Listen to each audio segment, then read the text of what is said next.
The night Evan Brooks saved his boss's life, he had exactly $43 in his checking account and a sleeping daughter waiting at home. He didn't know that the trembling woman climbing into his back seat, designer dress torn, mascara streaming, was Margaret Hale, the CEO, who'd denied his raise request that very morning.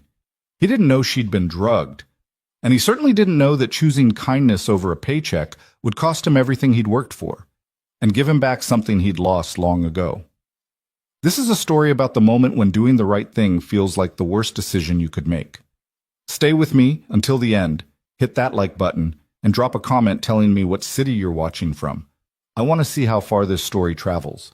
The dashboard clock glowed 11:47 p.m. when Evan's phone buzzed with the notification that would change everything. He'd been idling outside the 24/7 convenience store on Riverside, watching the neon beer signs flicker in the window, debating whether he had one more ride in him. His body ached. His eyes burned. The coffee he'd bought 3 hours ago sat cold in the cup holder, a film forming across the surface like his exhaustion had taken physical form. But $43 wouldn't cover Mia's field trip permission slip, the one she'd handed him that morning with those hopeful brown eyes, so much like her mother's, asking if she could finally go somewhere with her class instead of staying behind. Again. Evan accepted the ride request. The pickup location made him pause. Marchand's, the French restaurant downtown where entrees cost more than he made in a night, the kind of place where valets wore nicer suits than he owned. He'd driven past it 1,000 times, never imagining he'd have reason to pull up to its gold-trimmed entrance. The streets were quieter now, that strange, hollow silence that settles over a city after the honest people go to bed and before the desperate ones give up. Evan navigated through downtown, past the closed storefronts and the few remaining bars spilling light and laughter onto sidewalks. A group of college kids stumbled across the street against the light, and he braked smoothly, waiting.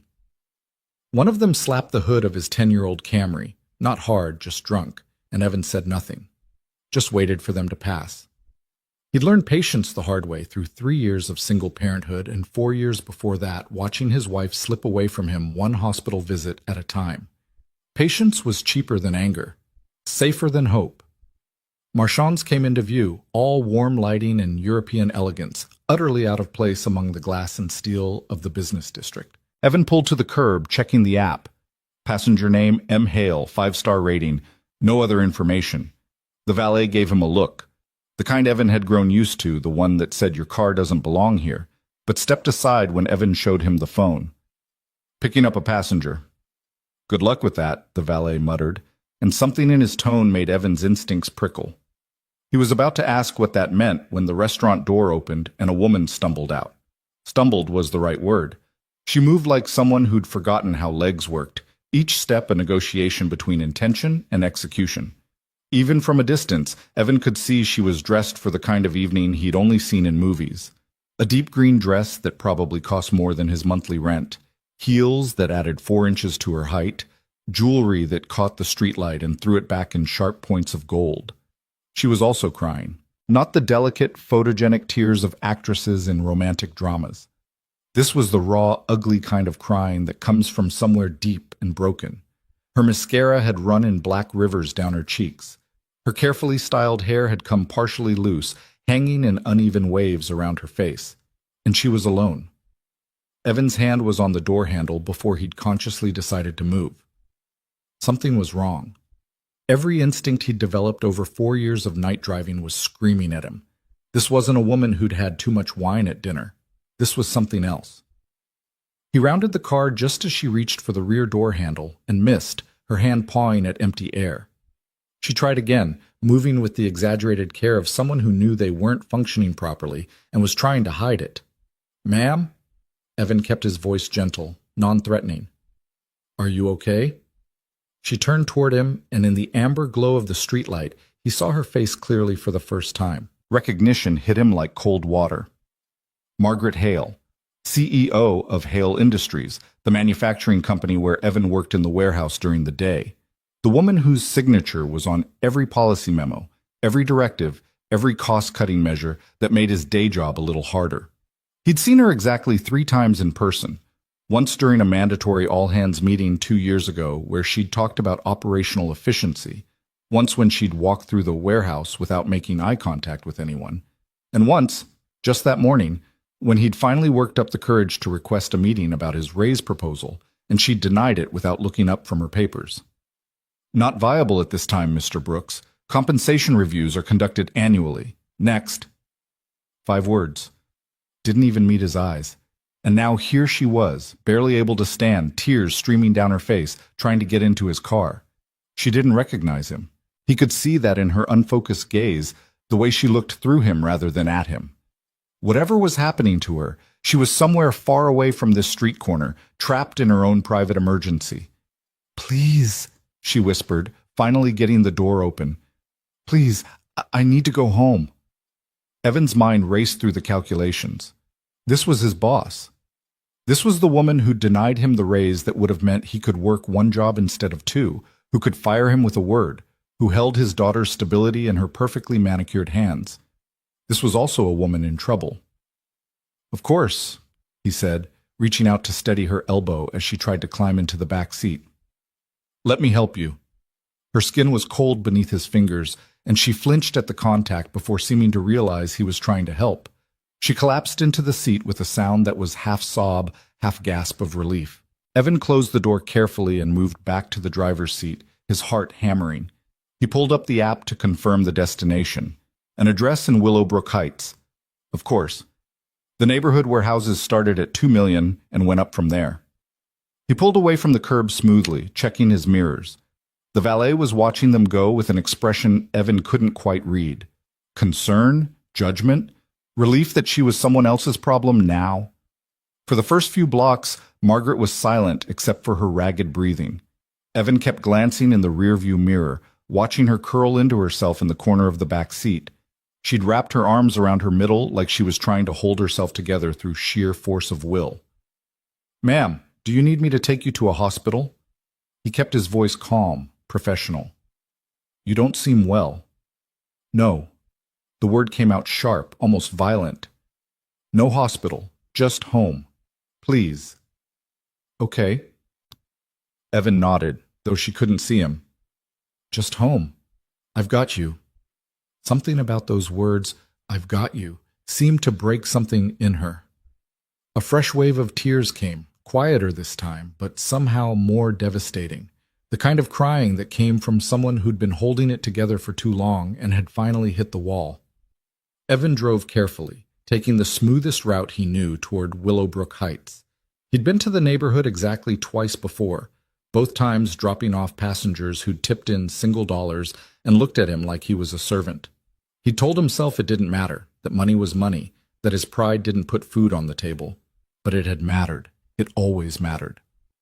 "I'm sorry." Margaret's voice was thick, slurred slightly. "I'm so sorry. I don't usually... I never..." She couldn't seem to finish the sentence. "You don't need to apologize," Evan said. "Everyone has rough nights."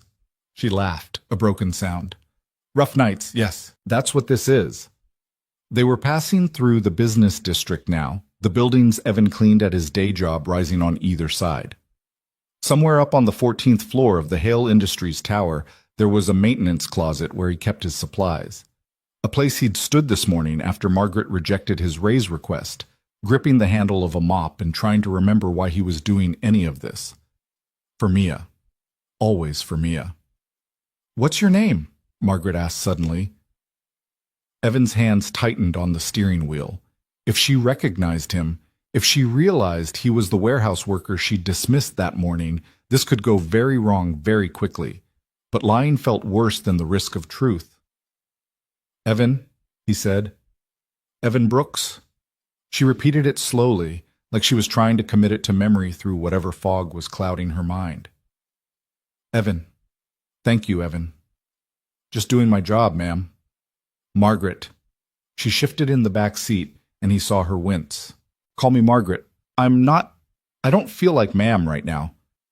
"All right, Margaret." They fell silent again. Evan took the on-ramp to the highway that would carry them north toward the wealthier suburbs. Traffic was light at this hour, just a few trucks and the occasional car full of people heading home from late shifts like his own. "Do you have children, Evan?" Margaret's question came out of nowhere. He glanced in the mirror again. She was looking out the window now, her reflection ghostly against the passing lights. A daughter, Mia. She's 7. 7. Margaret's voice softened. That's a good age. Still believes in magic. Yeah. Evan smiled despite everything. Yeah, she does. I have a son. Have. Margaret pressed her hand against the window. Daniel, he's 16, doesn't talk to me much anymore. I'm not... She trailed off, her breath fogging the glass. I'm not very good at being a mother. Evan didn't know what to say to that. The personal revelation felt like stepping onto ice he couldn't trust. This wasn't the Margaret Hale who sent out corporate memos. This was someone else entirely, someone raw and real, and breaking apart in his back seat. I'm sure that's not true, he offered, knowing it was inadequate. It is. She said it with the flat certainty of someone who'd examined the evidence and found herself guilty. I chose the company. Every time. Every single time there was a choice between being a CEO and being a mother, I chose the company, and now he hates me for it, and I can't even blame him because he's right. Evan's throat tightened. He thought about Mia, about the choices he made every day. Working 2 jobs meant less time with her, but it also meant keeping the lights on, keeping food in the fridge, keeping her in a school where she was safe and learning. Was he choosing wrong too? Would she grow up resenting him for all the bedtimes he missed, all the school events he couldn't attend? Being a parent is impossible, he said quietly. There's no right answer. We just do the best we can.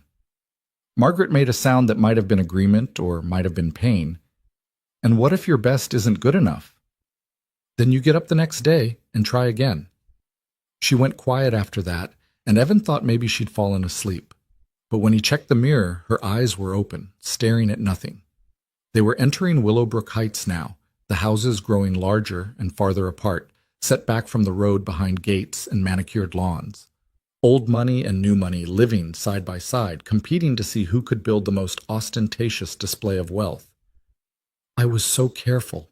Margaret's voice was barely audible. I never drink more than 1 glass. Never.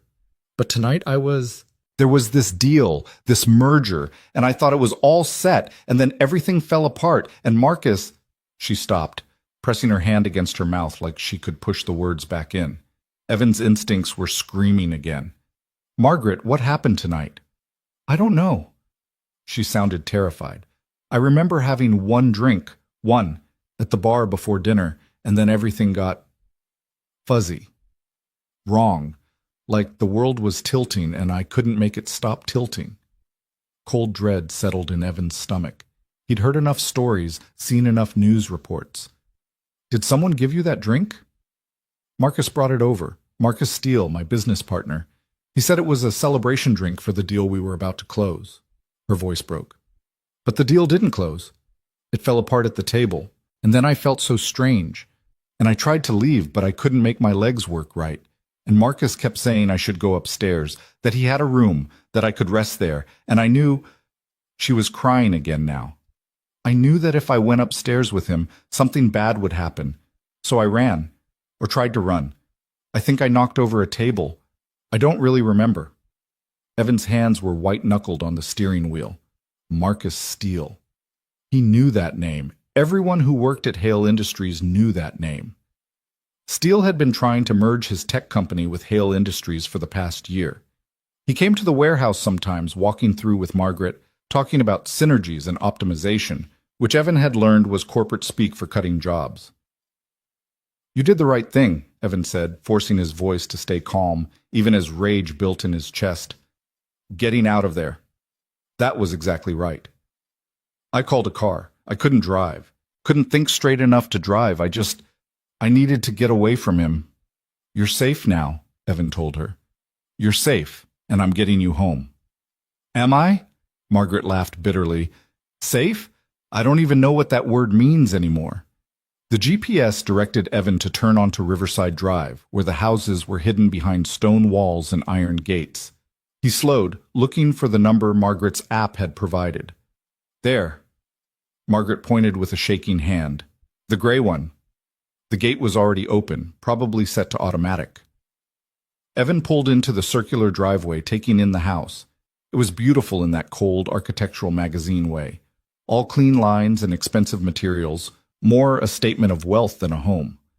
He put the car in park and turned around in his seat. Margaret, I think you should go to the hospital. What you're describing, someone might have put something in your drink. You should get checked out, file a report. No. She was already shaking her head, fumbling with the door handle. No police, no hospital, no reports. Do you know what that would do? The media would eat it alive. CEO claimed she was drugged. They'd say I was drunk. They'd say I was making it up. They'd say I encouraged it. They'd destroy me. But if he did this to you, then he wins anyway.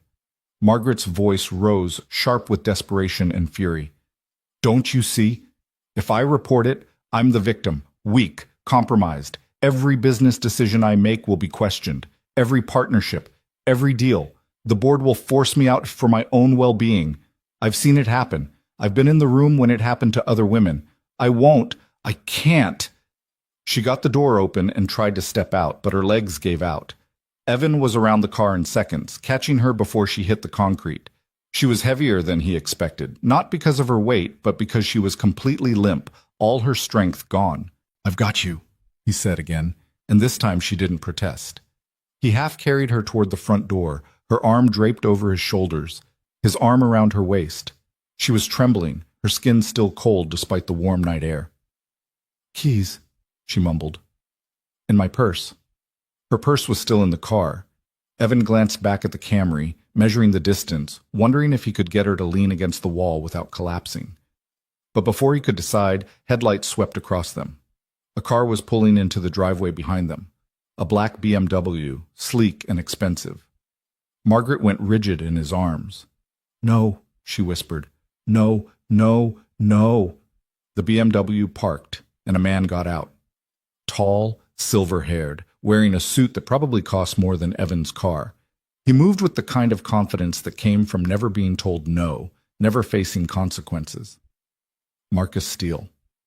Margaret, he called out with false warmth, concern painted over something darker.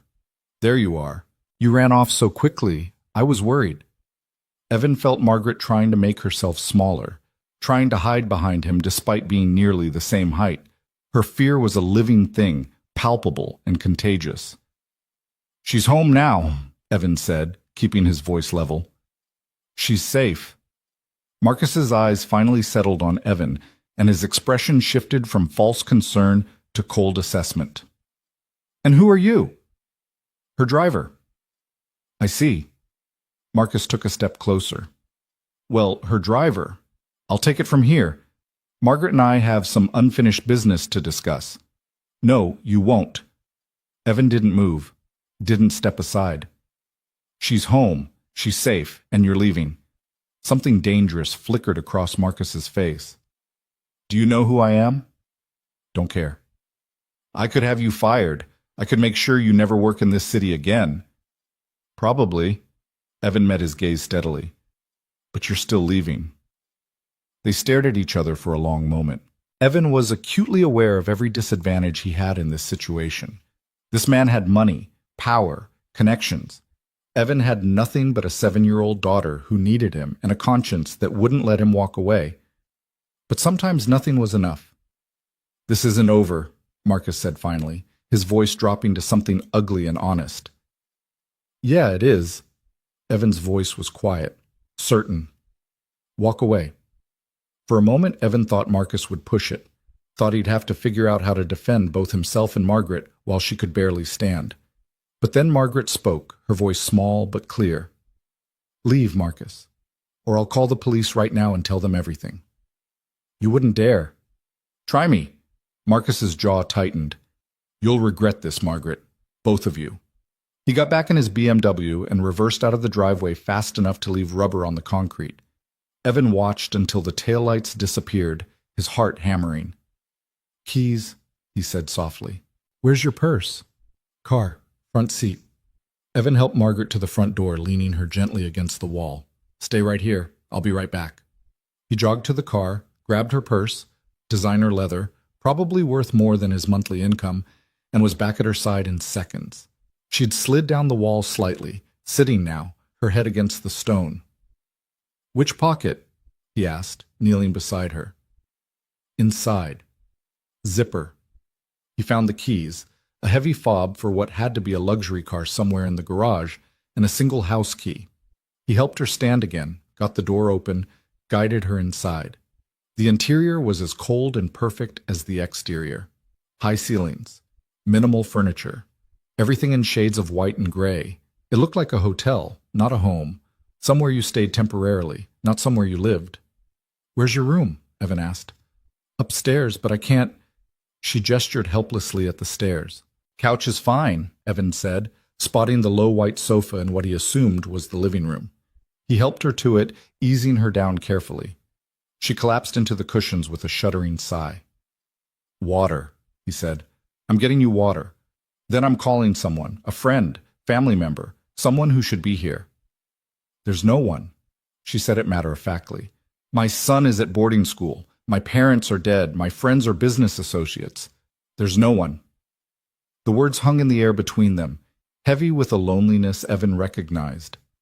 He'd felt it too, in those first months after Sarah died. That hollow awareness that you could disappear and it would take days for anyone to notice. He found the kitchen, all marble and stainless steel, and filled a glass with water. When he brought it back, Margaret had curled onto her side, her shoes kicked off, her eyes closed. "Margaret." He knelt beside the couch. "You need to drink some water." She opened her eyes. They were clearer now, whatever had been in her system starting to fade, leaving behind exhaustion and shame. "You should go. I'll be fine. I'm not leaving you alone like this. You have to." She pushed herself up slightly, accepting the water glass with shaking hands. "If anyone finds out about tonight, if anyone knows you were here, it'll ruin both of us. You see that, right?" Evan saw it. Saw exactly how the story would be twisted, how her enemies would use it, how he'd be portrayed as either a threat or a fool. Saw how his job at Hale Industries would evaporate, how the whispers would follow him. "I don't care," he said. "You should." Margaret took a sip of water, then another. "You have a daughter. You can't afford to not care. And you can't afford to be alone right now." They looked at each other, two people on opposite sides of every divide that mattered, wealth, power, education, opportunity, finding themselves in the same moment of impossible choice. "Please," Margaret whispered, "please just go. Pretend this never happened. I'm begging you." Evan thought about Mia, asleep at his sister's place, trusting that her father would make the right choices. Thought about the field trip permission slip, the overdue electric bill, the car payment coming due. Thought about all the reasons he should stand up, walk out, and forget this night ever happened. Then he thought about Sarah in those last weeks, when she'd been so scared and trying so hard to hide it. How she'd hated feeling weak, hated needing help, hated being seen as anything less than the strong woman she'd always been. "I'll go," he said finally, "but I'm coming back in the morning to check on you. You can't—" "I'll park down the street. I won't come to the door if you don't want. But I'm checking that you're okay."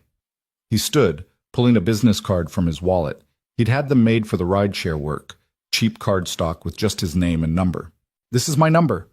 You call me if you need anything. Anything at all. I don't care what time it is." Margaret took the card with trembling fingers.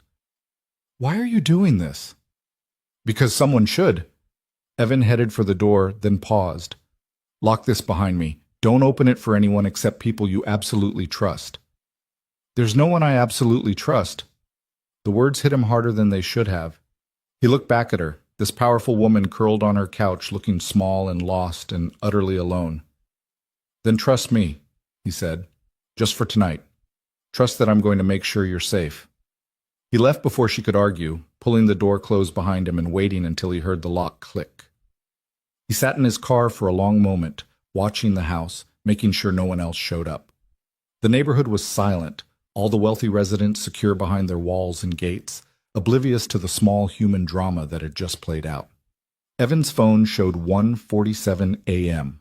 His shift was over. He should go pick up Mia from his sisters, go home, get whatever sleep he could manage before his day job started at 8. Instead, he pulled up his rideshare app and logged his final earnings for the night. $53, including Margaret's fare. Combined with what he'd made earlier, he'd just barely cover Mia's field trip. He thought about Margaret's words. What if your best isn't good enough? Then he thought about his answer. You get up the next day and try again. Evan put the car in gear and drove home through the empty streets, carrying the weight of a secret he hadn't asked for and a choice he couldn't take back.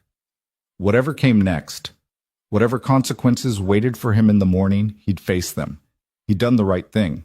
Sometimes that had to be enough. The alarm went off at 6:30 a.m., drilling through the 2 hours of sleep Evan had managed to grab. He lay there for a moment, staring at the water-stained ceiling of his bedroom, wondering if last night had been real or some kind of exhaustion-induced hallucination. But his muscles ached from carrying Margaret. His shirt still smelled faintly of her expensive perfume. And when he checked his phone, there was her address in his rideshare history, proof that it had all happened. He dragged himself out of bed and into the shower, letting the lukewarm hot water heater was acting up again, wake him up properly. His mind kept circling back to Margaret's face when Marcus had shown up. The fear in her eyes. The way she'd tried to disappear behind him. There's no one I absolutely trust. Evan dressed in his work clothes, jeans, steel-toed boots, the gray Hale Industries polo shirt that marked him as maintenance staff. He checked on Mia, still asleep in her bed, her stuffed rabbit clutched against her chest. His sister Lisa had dropped her off late last night, giving Evan a look that said she knew he was running himself into the ground, but loved him too much to say it out loud. He kissed Mia's forehead gently, careful not to wake her. Lisa would be by at 7 to get her ready for school. It was their routine, this careful choreography of shared childcare that kept everything from falling apart. The drive to Hale Industries took 20 minutes through morning traffic.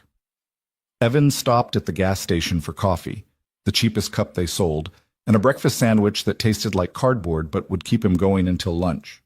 He ate while driving, watching the city wake up around him. People in suits heading to office buildings, construction crews already at work, the whole machinery of commerce grinding into motion for another day. He pulled into the employee parking lot at 7:45, finding his usual spot in the back corner where the pavement was cracked and the lines had faded to suggestions. The executive parking was up front, marked with reserved signs and actual painted lines. Evan had never paid much attention to it before, but today he found himself looking for Margaret's car. A silver Mercedes, according to the company directory. He didn't see it. Inside the warehouse was already humming with activity. Forklifts moving pallets, workers checking inventory. The familiar rhythm of manufacturing that Evan had been part of for 4 years. He clocked in, grabbed his maintenance cart from the storage room, and started his rounds. First stop, the executive floor. 14 stories up, where the air was cleaner and the carpet was newer and everything smelled like money and decisions that affected people's lives. Evan pushed his cart out of the elevator, nodding to Sandra at the reception desk. She barely glanced at him. He was part of the furniture up here, invisible in the way that service workers always were to people who didn't want to see them. He started with the bathrooms, working methodically through his checklist. Stock the soap, replace the paper towels, clean the mirrors, mop the floors. Simple, repetitive work that let his mind wander while his hands stayed busy. He was finishing the men's room when he heard voices in the hallway outside. He recognized one immediately, Thomas Chen, the CFO. Evan had cleaned his office enough times to know the man's voice, loud and confident in that way people got when they'd never been told to be quiet. I'm telling you, something happened last night. Thomas sounded excited, the way people got when they had good gossip. Margaret missed the board dinner, just didn't show up. Marcus said she had some kind of episode at Marchand's and had to leave. Evan's hand stilled on the mop handle. An episode? That was Jennifer Corso, head of HR. What kind of episode? He didn't specify, but reading between the lines, I think she was drunk. Marcus said she could barely walk, knocked over a table on her way out. He tried to help her, but she refused and called a car instead. Evan's jaw clenched so hard his teeth ached. That wasn't what happened. That wasn't even close to what happened. But he kept mopping, kept his head down, invisible and silent, while they rewrote last night into something that fit their narrative. Well, that's concerning, Jennifer said carefully. The stress of the merger must be getting to her. Or she's finally cracking. Thomas laughed. I've been saying for years that she works too hard. You can't sustain that pace forever. Eventually something gives. They moved past the bathroom, their voices fading down the hallway. Evan stood there, gripping the mop handle, fighting the urge to chase after them and tell them the truth. But what good would that do? Who would believe the maintenance guy over the CFO? Who would even listen? He finished the bathrooms and moved on to the executive offices. Most were empty this early. Executives tended to drift in around 9, after the real work of running the building had already been done by people like Evan. He worked his way down the hall, emptying trash cans and dusting surfaces and trying not to think about the business card he'd given Margaret, still unreasonably hoping she might call. Margaret's office was at the end of the corridor, the corner suite with windows on 2 sides and a view of the city that probably cost more in rent than Evan made in a year. The door was closed. The lights were off. Evan hesitated, his hand on his cart. He shouldn't go in there. Should just skip it, come back later when she was there to unlock it. But something pulled at him, some need to see if there was any sign she was all right. He tried the handle, locked as expected. Looking for something? Evan turned to find David Marquez, Margaret's executive assistant, standing behind him with a coffee cup in each hand and suspicion in his eyes. Just checking if the office needs cleaning, Evan said evenly. Usually Ms. Hale's in by now. David's expression shifted slightly, some of the suspicion fading into worry. She called in sick, first time in 3 years. Is that weird? That feels weird. It was weird. Evan had worked here long enough to know that Margaret never missed work. She came in during snowstorms. She worked through holidays. She'd been at her desk the day after her father's funeral, according to warehouse gossip. Maybe she finally took a day off, Evan offered. Yeah, maybe. David didn't sound convinced. He unlocked the office door, flipping on the lights. Can you still clean it? She might come in later. Sure thing. Evan pushed his cart inside, and David disappeared back toward his own desk. The office was pristine as always. Everything in its place. Margaret's desk held a computer monitor, a leather desk pad, and a single framed photograph. Evan had never looked at it closely before. It felt like an invasion, but today he let himself glance at it while he emptied her trash can. The photo showed a younger Margaret with a little boy, maybe 4 or 5 years old. They were at a beach somewhere, both of them smiling. The Margaret in the photograph looked different, softer, happier, like she hadn't yet learned to build walls around herself. That must be Daniel, the son she'd mentioned, the one who was 16 now and didn't talk to her much. Evan's phone buzzed in his pocket. He pulled it out, expecting another rideshare request from someone who'd left the app running. But it was an unknown number, and the message made his heart stop. This is Margaret. Please don't come by the house. I'm fine. Thank you for last night. Please forget it happened. Evan read it 3 times, each word feeling like a door closing. She was shutting him out, drawing the line, making it clear that last night was an aberration she wanted to erase. He should feel relieved, should accept the boundary she was setting and move on with his life. Instead, he felt the same pull he'd felt last night when he'd seen her stumbling out of Marchand's, the same instinct that something was wrong and someone needed to help. He typed back, "Just wanted to make sure you're okay. I won't bother you. Take care of yourself." He hit send before he could second-guess it, then put his phone away and finished cleaning the office. When he was done, he moved on to the next one, and the next, working his way through the executive floor with the same methodical efficiency he brought to every shift. At 10 a.m., his radio crackled. "Brooks, we need you in conference room B. Coffee machine's acting up." Evan grabbed his toolbox and headed down to the 3rd floor, where the conference rooms were located. Conference room B was one of the bigger ones, usually reserved for important meetings.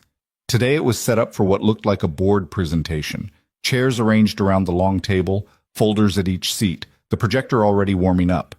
The coffee machine was a high-end model, the kind that ground beans fresh for each cup and probably cost more than Evan's car. It was also completely dead, its display screen showing an error code he didn't recognize. He was on his knees, pulling the panel off to check the water line, when voices approached from the hallway. Completely unacceptable.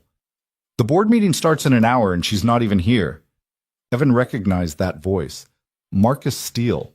He kept working, trying to become even more invisible than usual, but the group swept into the room like they owned it. Marcus, Thomas Chen, and two other executives Evan didn't know by name. Has anyone actually spoken to her? One of the unknowns asked. Her assistant says she's ill, Thomas replied. But given her behavior last night, I think we need to consider the possibility that this is something more serious. What are you suggesting? Marcus's voice had false concern layered over something eager and ugly. I'm suggesting that perhaps Margaret is dealing with issues that are affecting her judgment, her ability to lead the company. Evan's hand stilled on the wrench he was holding. They were talking about removing her, using last night, the night Marcus had drugged her and tried to take advantage of her, as evidence that she was unfit for her position. That's a serious accusation, Thomas. The second unknown voice, this one female. I'm not accusing anyone of anything. I'm simply stating facts. Margaret missed a crucial board dinner. She was seen in a compromised state. And now she's calling in sick on the day we're supposed to vote on the biggest merger in company history. If that doesn't raise concerns about her stability, what does? Marcus, you were there last night? The woman again. What exactly did you witness? I saw a colleague in distress, Marcus said smoothly. I tried to help, but Margaret became aggressive. Paranoid, even. She accused me of, well, it doesn't matter what she accused me of. The point is, her behavior was erratic and concerning. Evan wanted to stand up, wanted to tell them all exactly what Marcus had done, what he'd tried to do. But his phone was buzzing again, another message from Margaret's number. Please, I'm begging you, don't get involved. You have a daughter. Think of her. His hand shook as he put the phone away. She knew. Somehow she knew that he was hearing this, or could guess what he'd be hearing. She was warning him off, trying to protect him even while they were plotting to destroy her. I think we need to table the merger vote, Thomas said, until we can assess Margaret's fitness to continue as CEO. That's not necessary, Margaret's voice cut through the room like a blade. Everyone turned. Evan straightened up from behind the coffee machine, getting his first look at her since last night. She looked immaculate, hair perfect, makeup flawless. A charcoal suit that probably cost thousands, tailored to intimidate. But Evan could see the signs no one else noticed. The slight tremor in her hands as she set her briefcase on the table. The extra concealer under her eyes. The way she was holding herself too carefully, like someone who was hurting but refused to show it. Margaret. Marcus recovered first, his smile never quite reaching his eyes. We weren't expecting you. Your assistant said you were ill. I was. I'm better now. She met his gaze steadily, and Evan saw steel there. Whatever had broken in her last night, she'd put it back together with sheer force of will. Shall we proceed with the board meeting, or did you have other plans? The silence stretched out, thick with tension and unspoken accusations. Thomas glanced at Marcus. Marcus looked at the two other executives. Everyone was calculating, measuring, trying to figure out their next move. Of course, Thomas said finally. We're glad you're feeling better. We were just concerned. How thoughtful. Margaret's smile was sharp enough to cut. I'm touched by your concern, truly. She turned then, and her eyes landed on Evan for the first time. Something flickered in her expression, recognition, warning, pleading, and then it was gone, her professional mask sliding back into place. Is the coffee machine working? She asked, her voice perfectly neutral. Almost done, ma'am. Evan kept his tone just as neutral, just as professional. Should have it up and running in a few minutes. Excellent. Gentlemen, if you'll excuse me, I need to prepare for the meeting. She swept out of the room, and the executives followed, their conspiracy temporarily disrupted by her unexpected appearance. Evan was left alone with the coffee machine, his hands still shaking, his mind racing. He fixed the machine, a clogged water line, simple enough, and tested it to make sure it was working. Then he packed up his tools and headed back to his cart, trying to process everything he'd just witnessed. Margaret was fighting back. Despite everything Marcus had done, despite the conspiracy forming around her, she was showing up and refusing to be pushed out. There was something magnificent about it, and something terrifying. Because Evan had seen Marcus's face when Margaret walked in. He hadn't looked embarrassed or caught out. He'd looked like someone who'd just been handed a better weapon. Evan spent the rest of the morning on autopilot, going through his maintenance rounds while his mind spun through scenarios and possibilities. At noon, he took his lunch break in his car, eating a sandwich he'd packed that morning and checking his phone obsessively. No new messages from Margaret. He shouldn't care. Should let it go. Let her handle her own problems. She'd made it clear she didn't want his help, didn't want him involved.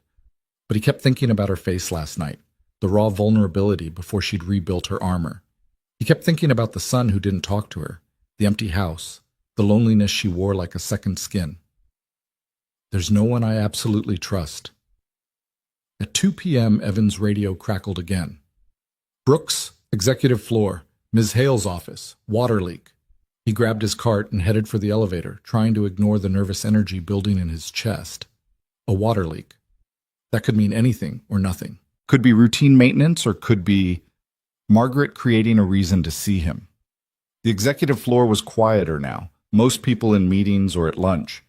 David was at his desk outside Margaret's office, looking stressed. Thank God you're here. Something's leaking under her desk. I can hear it dripping, but I can't find the source. Evan nodded and knocked on Margaret's door. Her voice came through, controlled and professional. Come in. He pushed his cart inside and closed the door behind him.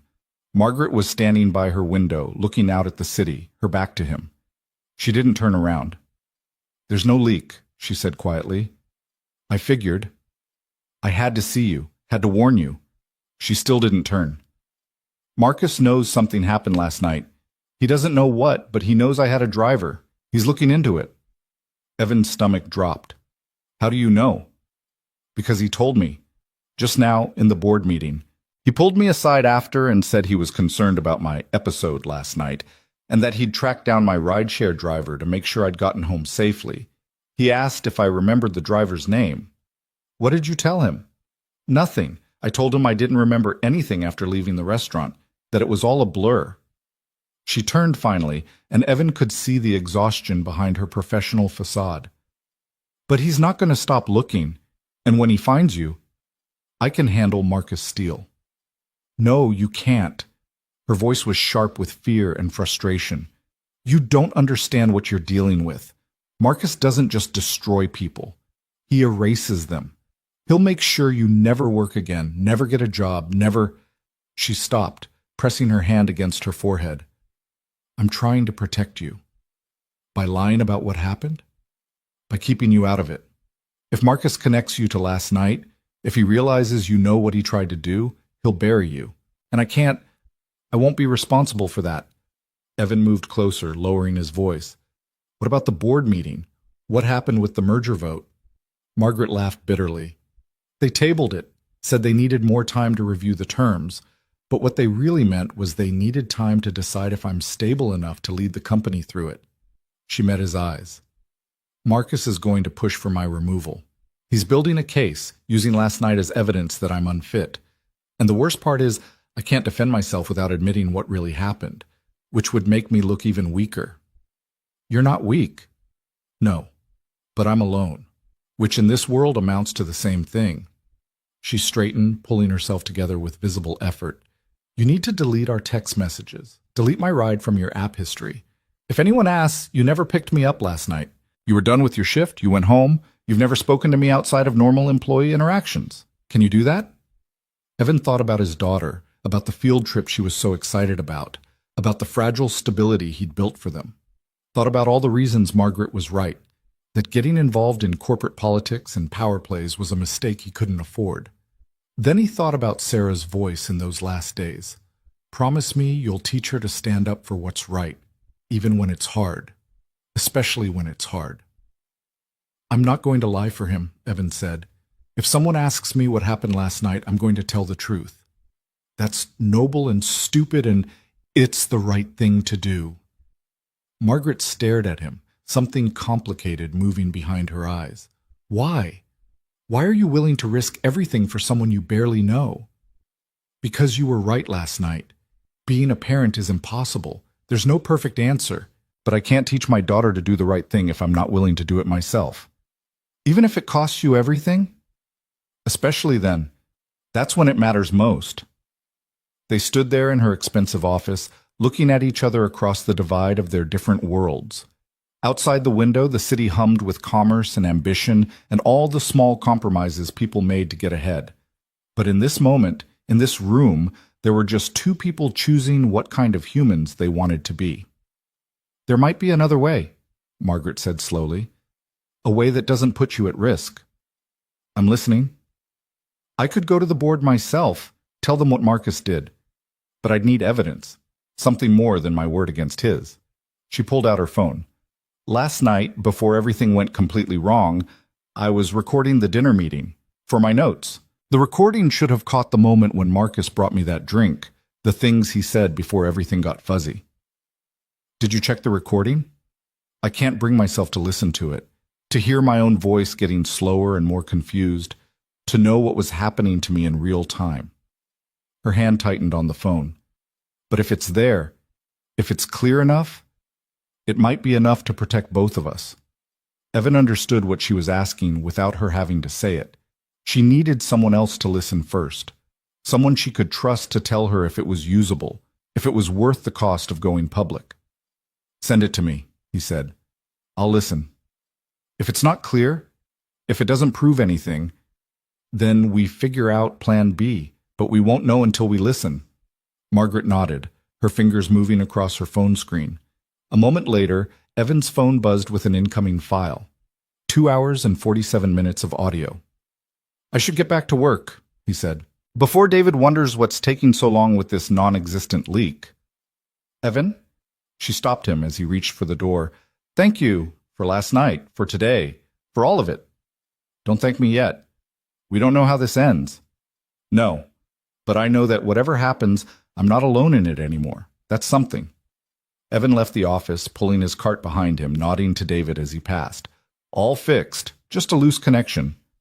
Back in the elevator, back down to the warehouse level, back to the familiar rhythm of his day job. But everything felt different now. The stakes had risen, the danger had crystallized, and Evan had made a choice that couldn't be unmade. His shift ended at 4. He clocked out, grabbed his things from his locker, and headed for his car.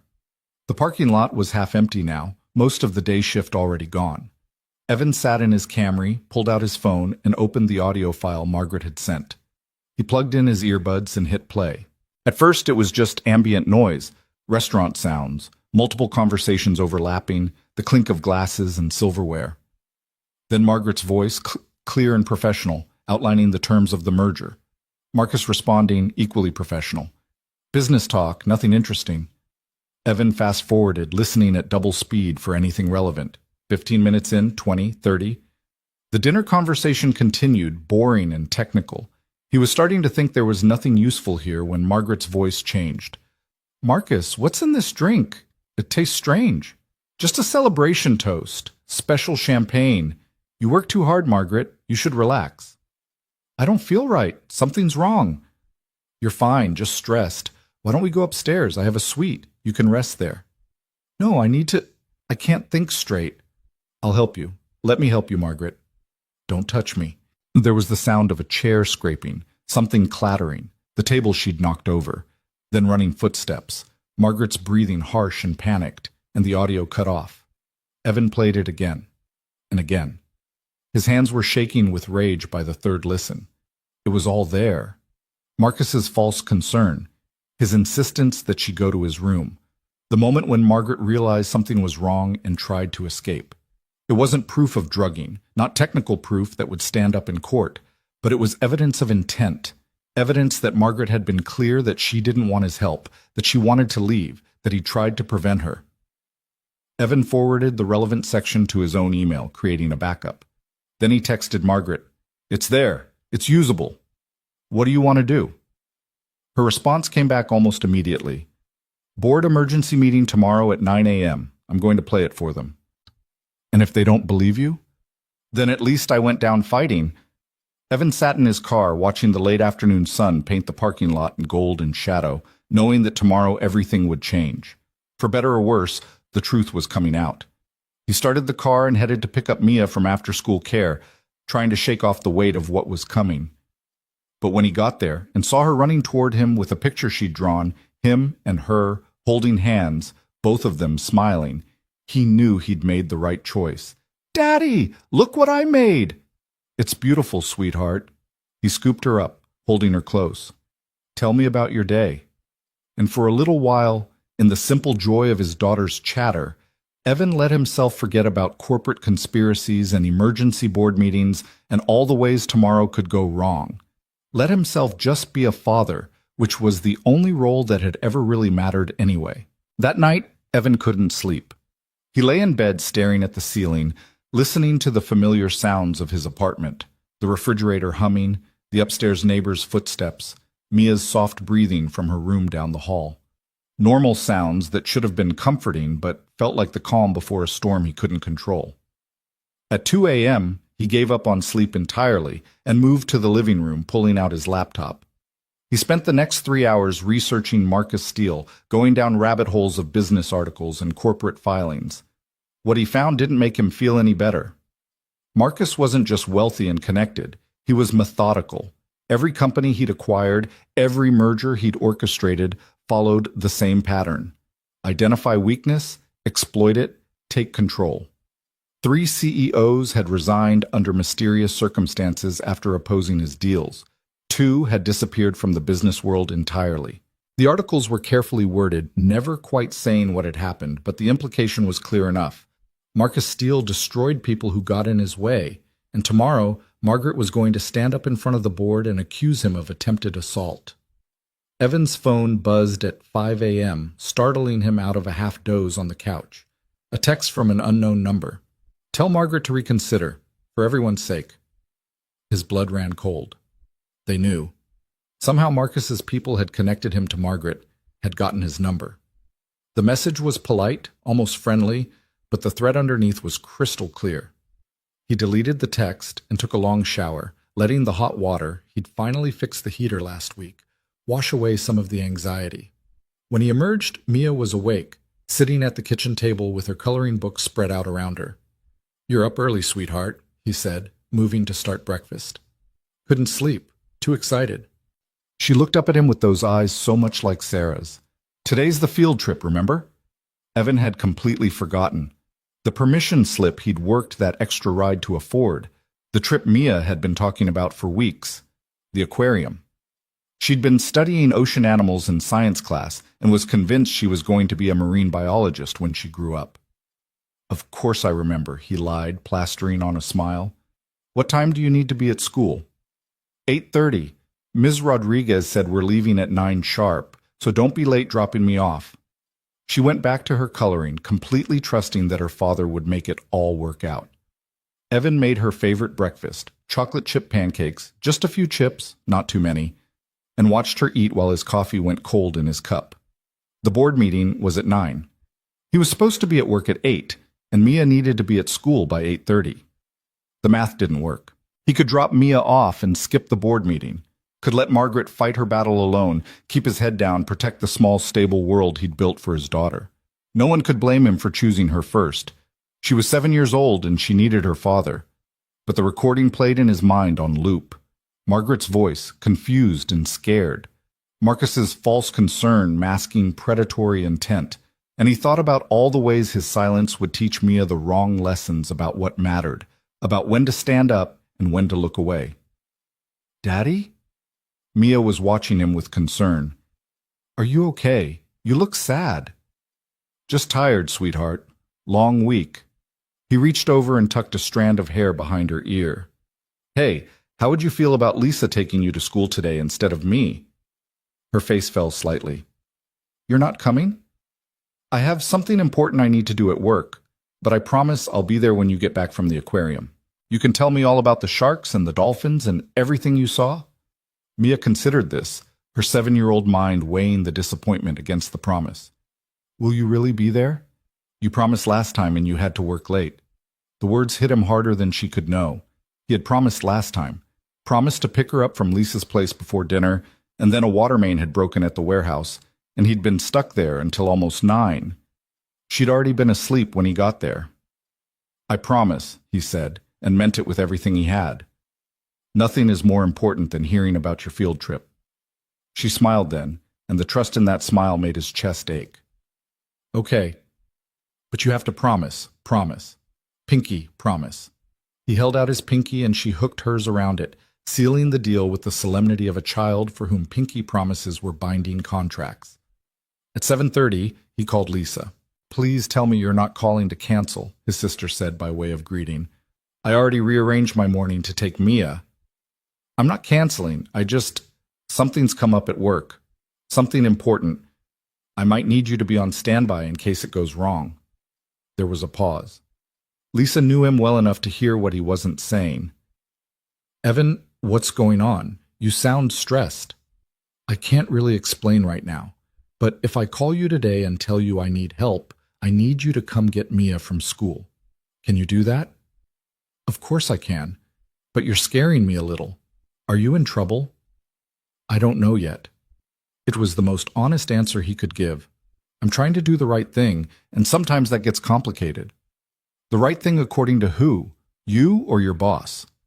Evan thought about that. "According to me. And maybe that's the problem." Lisa sighed. "Sarah always said you had an overdeveloped sense of responsibility. Be careful, okay? Mia needs you in one piece."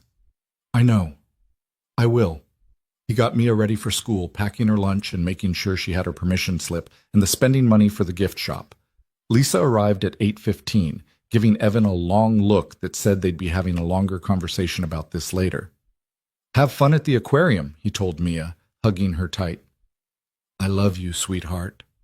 "Love you too, Daddy. Promise, promise you'll be there after." "Promise, promise." He watched them drive away, then got in his own car and headed toward Hale Industries. The morning traffic was heavy, everyone rushing to get to work on time, oblivious to the small human dramas playing out in the cars around them. Evan's hands were steady on the wheel, but his mind was racing through scenarios. Best case? Margaret played the recording, the board believed her, Marcus was removed from the merger deal, and Evan kept his job. Worst case? The board sided with Marcus, Margaret was forced out, and Evan became collateral damage in a corporate power play he'd stumbled into by accident. Most likely case.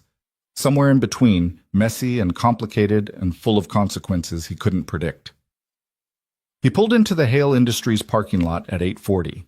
The executive spaces were already filling up, black sedans and luxury SUVs, the vehicles of people who made decisions that affected hundreds of lives without ever having to face the people those decisions hurt. Evan sat in his car for a moment, gathering himself. His phone buzzed. Another text from the unknown number. Last chance to be smart. He deleted it and got out of the car. The lobby was busy with the morning rush, employees badging in, heading for the elevators, coffee cups in hand and phones to their ears. Evan badged in with his maintenance credentials and headed for the stairs instead of the elevator.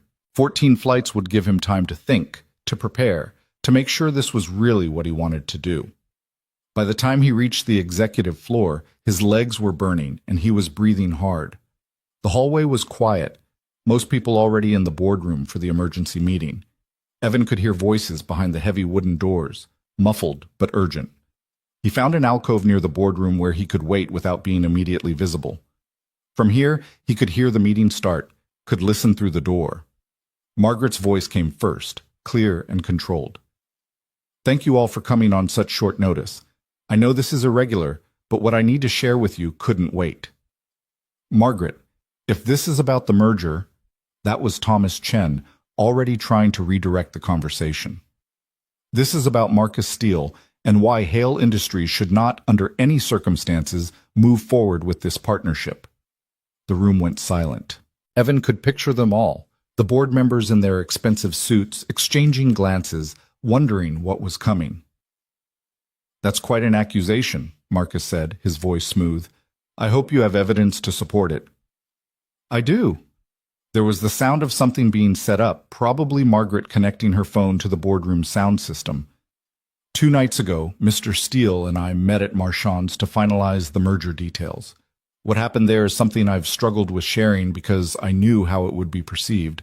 But I've decided that the truth, however uncomfortable, is better than silence. "Margaret, if you're having second thoughts about the merger, we can discuss." "I'm not having second thoughts about the merger. I'm telling you that Marcus Steele drugged me with the intent to assault me." The silence that followed was absolute.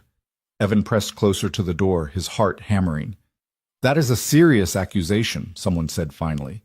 A woman's voice, calm but strained. "Do you have any proof?" I have this recording from that evening. I was recording the meeting for my notes. What it captured was something else entirely. The audio started playing, tinny through the door, but clear enough. Evan heard it all again, the conversation, the moment when Margaret realized something was wrong. Marcus's insistence that she go to his suite, her refusal, the sound of her escape. When it ended, the silence was even heavier than before. This is ridiculous. Marcus's voice had changed, the smoothness replaced by something sharp and dangerous. That recording proves nothing. Margaret had too much to drink and became paranoid. I was trying to help her, and she misconstrued my intentions. I had one drink, one, and I don't get drunk from one glass of champagne. Unless you were already stressed and exhausted, which everyone knows you were. The merger negotiations have been intense. You've been working 18-hour days. Is it really surprising that you might have had a physical reaction to alcohol in that state?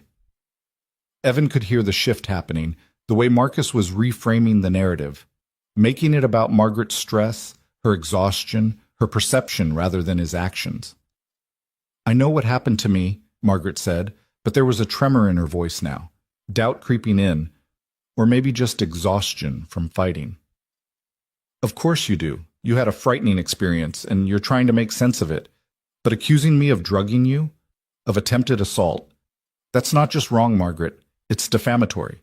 And it raises serious questions about your judgment and your fitness to lead this company through a major merger. He's right, Thomas Chen's voice. Margaret, I say this as a friend and colleague. I think you need to step back. Take some time off. Get some rest. Let someone else handle the merger negotiations. I don't need rest. I need you to listen to what I'm telling you. We are listening, the woman's voice again. But what we're hearing is a recording of a business dinner where you became unwell. That's concerning, but it's not evidence of a crime. And making accusations like this in front of the full board without concrete proof, it makes us worry about you. Evan's hands clenched into fists. They weren't going to believe her. Despite the recording, despite everything, they were choosing the narrative that was easier to accept, the one that didn't require them to confront the monster in their boardroom. So that's it? Margaret's voice was hollow now. You're going to take his word over mine? It's not about taking sides, Thomas said. It's about what we can prove and what we can't. And right now, all we can prove is that you had a difficult evening and are making serious accusations without sufficient evidence. Then let me get the evidence. Let me go to the police, file a report, get a toxicology test. It's been 2 days, Marcus interrupted. Any substances would be out of your system by now. All you'd accomplish is creating a media circus that would destroy this company's reputation. Is that what you want? Evan had heard enough. He pushed through the boardroom door before he could second-guess himself, before fear could override the rage burning in his chest. Every head in the room turned toward him. 12 board members around a long table, Margaret standing at the head with her phone still connected to the speakers, and Marcus Steele sitting halfway down with an expression that went from surprise to calculation in a heartbeat. Who the hell are you? Thomas Chen demanded. Evan Brooks, maintenance staff. He looked directly at Margaret, seeing the fear and gratitude warring in her eyes. I'm also the rideshare driver who picked up Ms. Hale 2 nights ago. The room erupted in whispers. Marcus's face had gone carefully blank, but Evan saw his jaw tighten. This is a private board meeting, Thomas said. You need to leave immediately or I'll call security. I'll leave after I say what I came to say. Evan turned to face the board. Ms. Hale is telling you the truth. I picked her up outside Marchand's at 11:47 p.m. She could barely walk. She was crying, confused, clearly not in control of her faculties. She told me someone had given her a drink and that she felt wrong, that she knew something bad would happen if she didn't get away. And you didn't take her to a hospital? Marcus's voice was sharp. If she was in such terrible condition, why didn't you take her to a hospital? Because she begged me not to, because she was terrified of how it would look, of how people would use it against her. Evan met his gaze steadily. And she was right to be terrified, wasn't she? This is hearsay, one of the board members said. He's her employee. Of course he's going to support her story. I'm her employee, but I didn't even know she was my boss until she got in my car, and I'm risking my job right now by being here. What do I have to gain from lying? Job security, Marcus suggested. A promotion. Special treatment. There are lots of reasons an ambitious maintenance worker might lie for his CEO. Evan felt the anger surge again, but forced himself to stay calm. You're right, I could be lying, but here's what I know for certain. After I got Ms. Hale home, you showed up at her house. The room went silent again. Marcus's expression flickered. I was worried about her, Marcus said. I wanted to make sure she got home safely. You wanted to make sure she was alone and vulnerable. You followed her home, Mr. Steele, and when I wouldn't let you near her, you threatened me, told me I'd never work in this city again. That's not... I never... Marcus stopped, regrouping. I may have been frustrated that a driver was preventing me from checking on a colleague, but I never threatened anyone. You told me this wasn't over, that we'd both regret it. Evan pulled out his phone, pulled up his rideshare app. I have the records. Timestamps showing exactly when I picked up Ms. Hale, when we arrived at her address, and the location data that shows another vehicle arriving 15 minutes later and parking in her driveway. He held up the phone, letting the board members see the screen. Several leaned forward, squinting at the data. Location data can be faked, Marcus said, but there was an edge to his voice now, desperation creeping in. So can a lot of things, Evan agreed. But here's what can't be faked. Ms. Hale asked me to keep that night secret. She didn't want anyone to know what happened because she knew exactly how it would be used against her. And I kept that secret until right now, even though I work for this company and could have used the information to my advantage. Why would I do that if I was just making up a story for personal gain? Because she's paying you, Thomas said, or promised to pay you. She hasn't offered me anything. She actually told me to stay out of it, to protect myself and my daughter, but I can't do that. Because if I walk away and let you all pretend this didn't happen, then I'm complicit. And I have a daughter who's going to grow up in a world where men like Marcus Steele can drug women and suffer no consequences. I can't look her in the eye and tell her to stand up for what's right if I'm not willing to do it myself. The woman board member, Evan could see her nameplate now, Patricia Joe, was watching him with something like respect. Mr. Brooks, you said Mrs. Hale was your boss, but you didn't know it at the time. How did you find out? I work in the warehouse during the day. Maintenance at night. I recognized her when she got in my car. He paused, deciding to risk full honesty. I'd actually met with her that morning to request a raise. She denied it, didn't even look at me, so I didn't have any particular loyalty to her when I picked her up that night. I helped her because it was the right thing to do, not because of who she was. And yet here you are, risking your job for her. I'm risking my job for the truth. There's a difference. Patricia looked at Margaret. Is what he's saying accurate about the raise request? Margaret nodded slowly. I denied his request that morning. I don't even remember the meeting clearly. I was preparing for the merger negotiations and I was distracted. But yes, I denied it. Mr. Brooks had no reason to help me except basic human decency. This is absurd, Marcus stood abruptly. You're all going to believe some maintenance worker over me? I've built 3 companies from the ground up. I've created thousands of jobs. My reputation is impeccable. So was Harvey Weinstein's, Evan said quietly, until it wasn't. The comparison hung in the air like a bomb. Marcus's face went red, his hands clenching at his sides. You have no idea who you're dealing with, he said, his voice low and dangerous. I will destroy you. I will destroy your family. You'll wish you'd kept your mouth shut. Is that a threat, Mr. Steele? Patricia's voice was cold.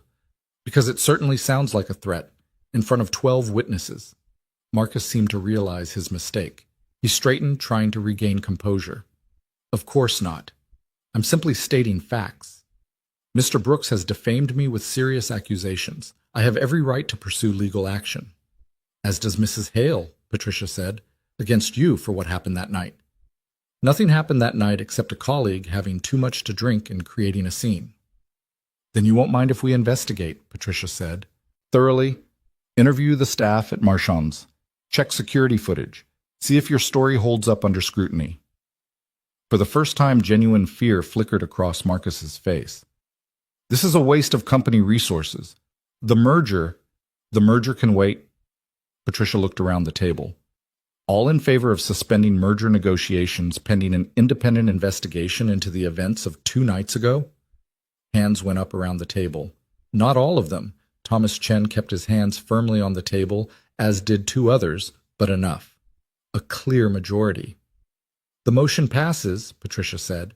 Mr. Steele, you're welcome to remain for the rest of the meeting, but I think it would be best if you left. Marcus looked around the table, calculating. Evan could see him weighing his options, trying to find an angle, but the board had turned against him, at least for now, and there was nothing left to do but retreat and regroup. This isn't over, Marcus said, looking directly at Margaret. Then his eyes shifted to Evan. For either of you. He walked out, his footsteps echoing in the sudden silence. Thomas Chen turned to Evan. You need to leave now, Mr. Brooks. This is still a private board meeting. Of course. Evan looked at Margaret one more time. She mouthed 2 words. Thank you. He nodded and left, his legs shaking as he walked down the hallway toward the elevator. He'd done it. He'd told the truth and survived. But Marcus's parting words echoed in his mind. This isn't over. Back in the hallway, Evan leaned against the wall, trying to catch his breath. His phone was buzzing constantly now. Texts from unknown numbers, some threatening, some offering money for his story. He ignored them all. The boardroom door opened and Margaret stepped out, closing it behind her. She looked drained, like she'd used up every reserve of strength just getting through the meeting. They're voting on whether to open a formal investigation, she said. Patricia thinks it will pass.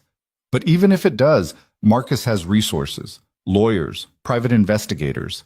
He's going to come after both of us. I know. I tried to protect you from this. I know that too. Evan pushed off from the wall. But some things are more important than protection. Margaret studied him for a long moment. Your daughter, the field trip.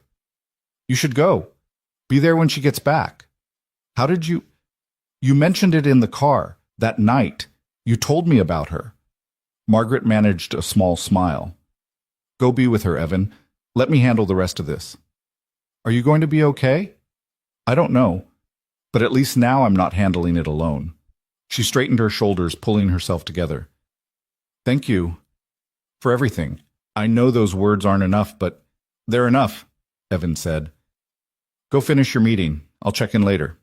He took the stairs down, needing the physical exertion to burn off the adrenaline still coursing through his system. 14 flights gave him time to process what had just happened, what it might mean for his future.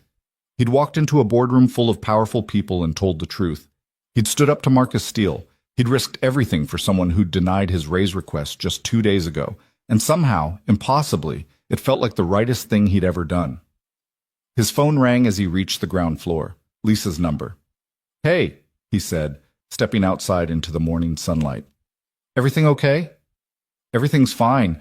Mia got to school on time, very excited about the Sharks. But Evan, are you okay? You sounded really strange this morning. I'm okay. Better than okay, actually. I just did something scary and it didn't destroy me. That's cryptic and concerning. I'll explain later. Right now I just need to make sure I'm free this afternoon to pick up Mia. Can you cover for me if I'm running late? Of course. But seriously, what's going on? Evan looked back at the Hale Industries building, at the 14th floor where Margaret was still fighting her battle. I'm learning that doing the right thing is more complicated than I thought, but also more important. Sarah would be proud of you, Lisa said softly. Whatever it is you did, if it scared you that much, she'd be proud you did it anyway. Evan's throat tightened. Yeah, I hope so. He hung up and got in his car, but he didn't start the engine immediately. Instead, he sat there, letting the moment wash over him. He'd crossed a line this morning that couldn't be uncrossed. He'd made himself visible in a way that couldn't be undone. He'd put himself and his daughter at risk for a principle, and he'd do it again in a heartbeat. His phone buzzed one more time, a text from Margaret. Board voted to investigate 9-3. Thank you for your courage. It gave me mine back. Evan smiled and started the car. He had 5 hours until Mia's field trip ended. 5 hours to figure out what came next, how to protect his daughter from the fallout, how to navigate a world that had suddenly become much more complicated.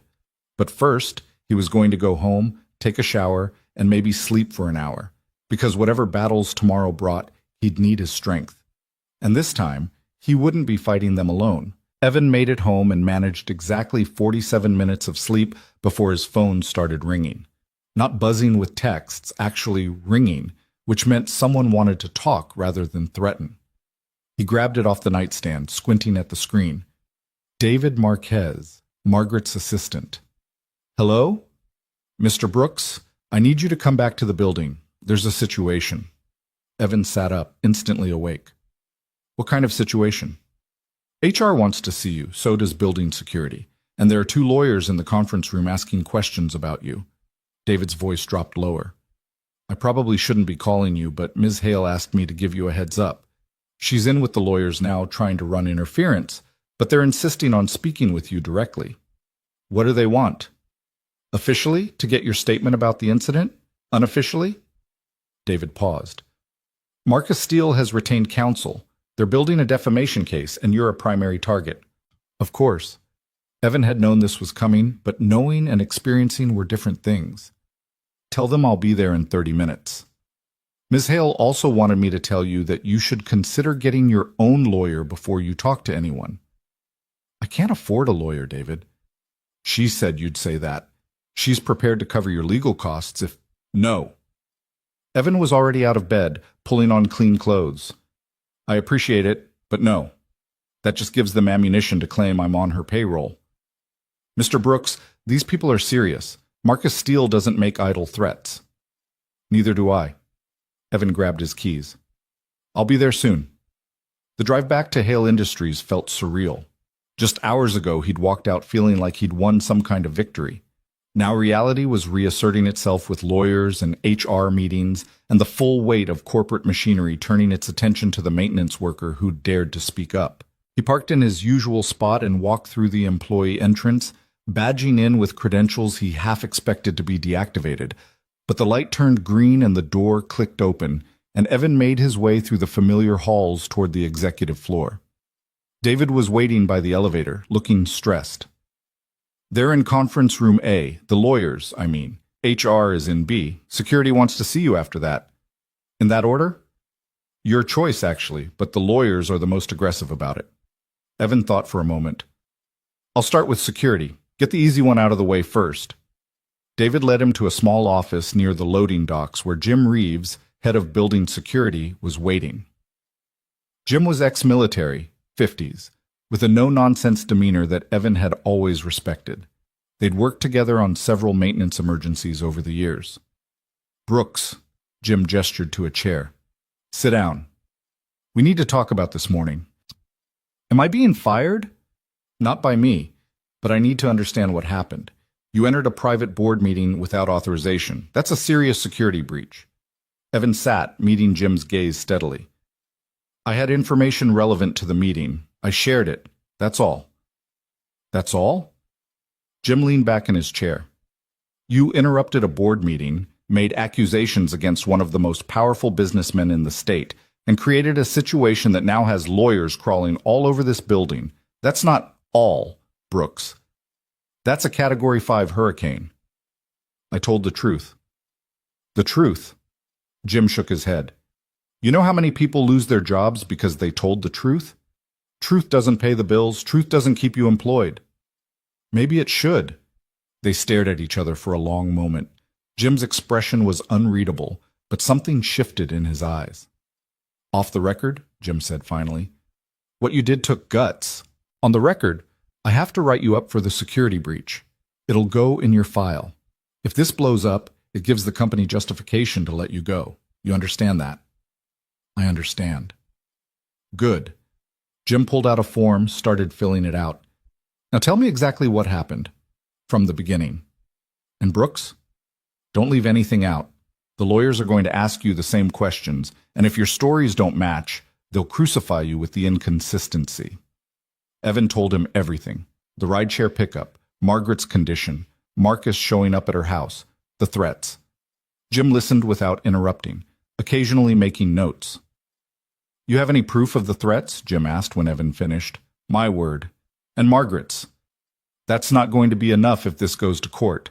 Steele will have witnesses saying he was polite and concerned. You'll have nothing but your testimony. Then that's what I have. Jim signed the form and slid it across the desk. This is your official written warning. One more security breach and you're terminated. Sign here. Evan signed without reading it. What was the point? He'd already jumped off the cliff. Worrying about the paperwork was pointless.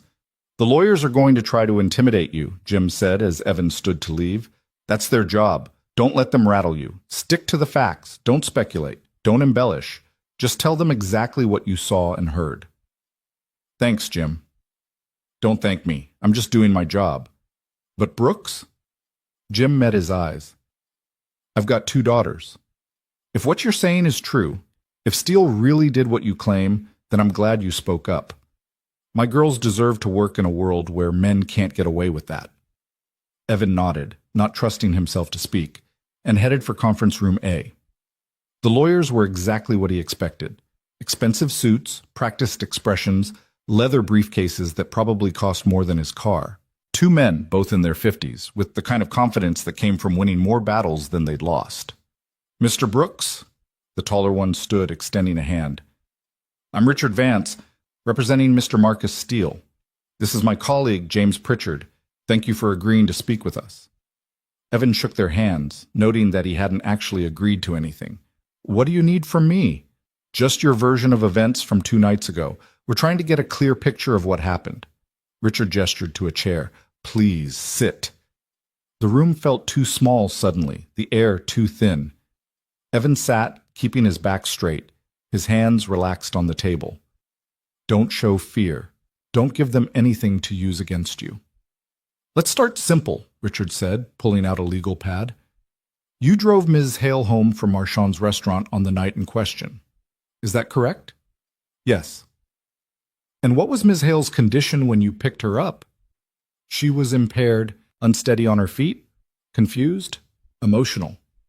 Impaired how? Was she slurring her words, stumbling? Both. And did Ms. Hale tell you she'd been drinking? Evan saw the trap immediately. She told me she'd had 1 drink, 1 glass of champagne, and she said it tasted strange, that something was wrong. But you're not a medical professional. You can't know whether her condition was due to alcohol or something else. No, but I know what drunk looks like, and this was different. James leaned forward. Different how? Drunk people are usually loud or sleepy. They have some control, even if it's impaired.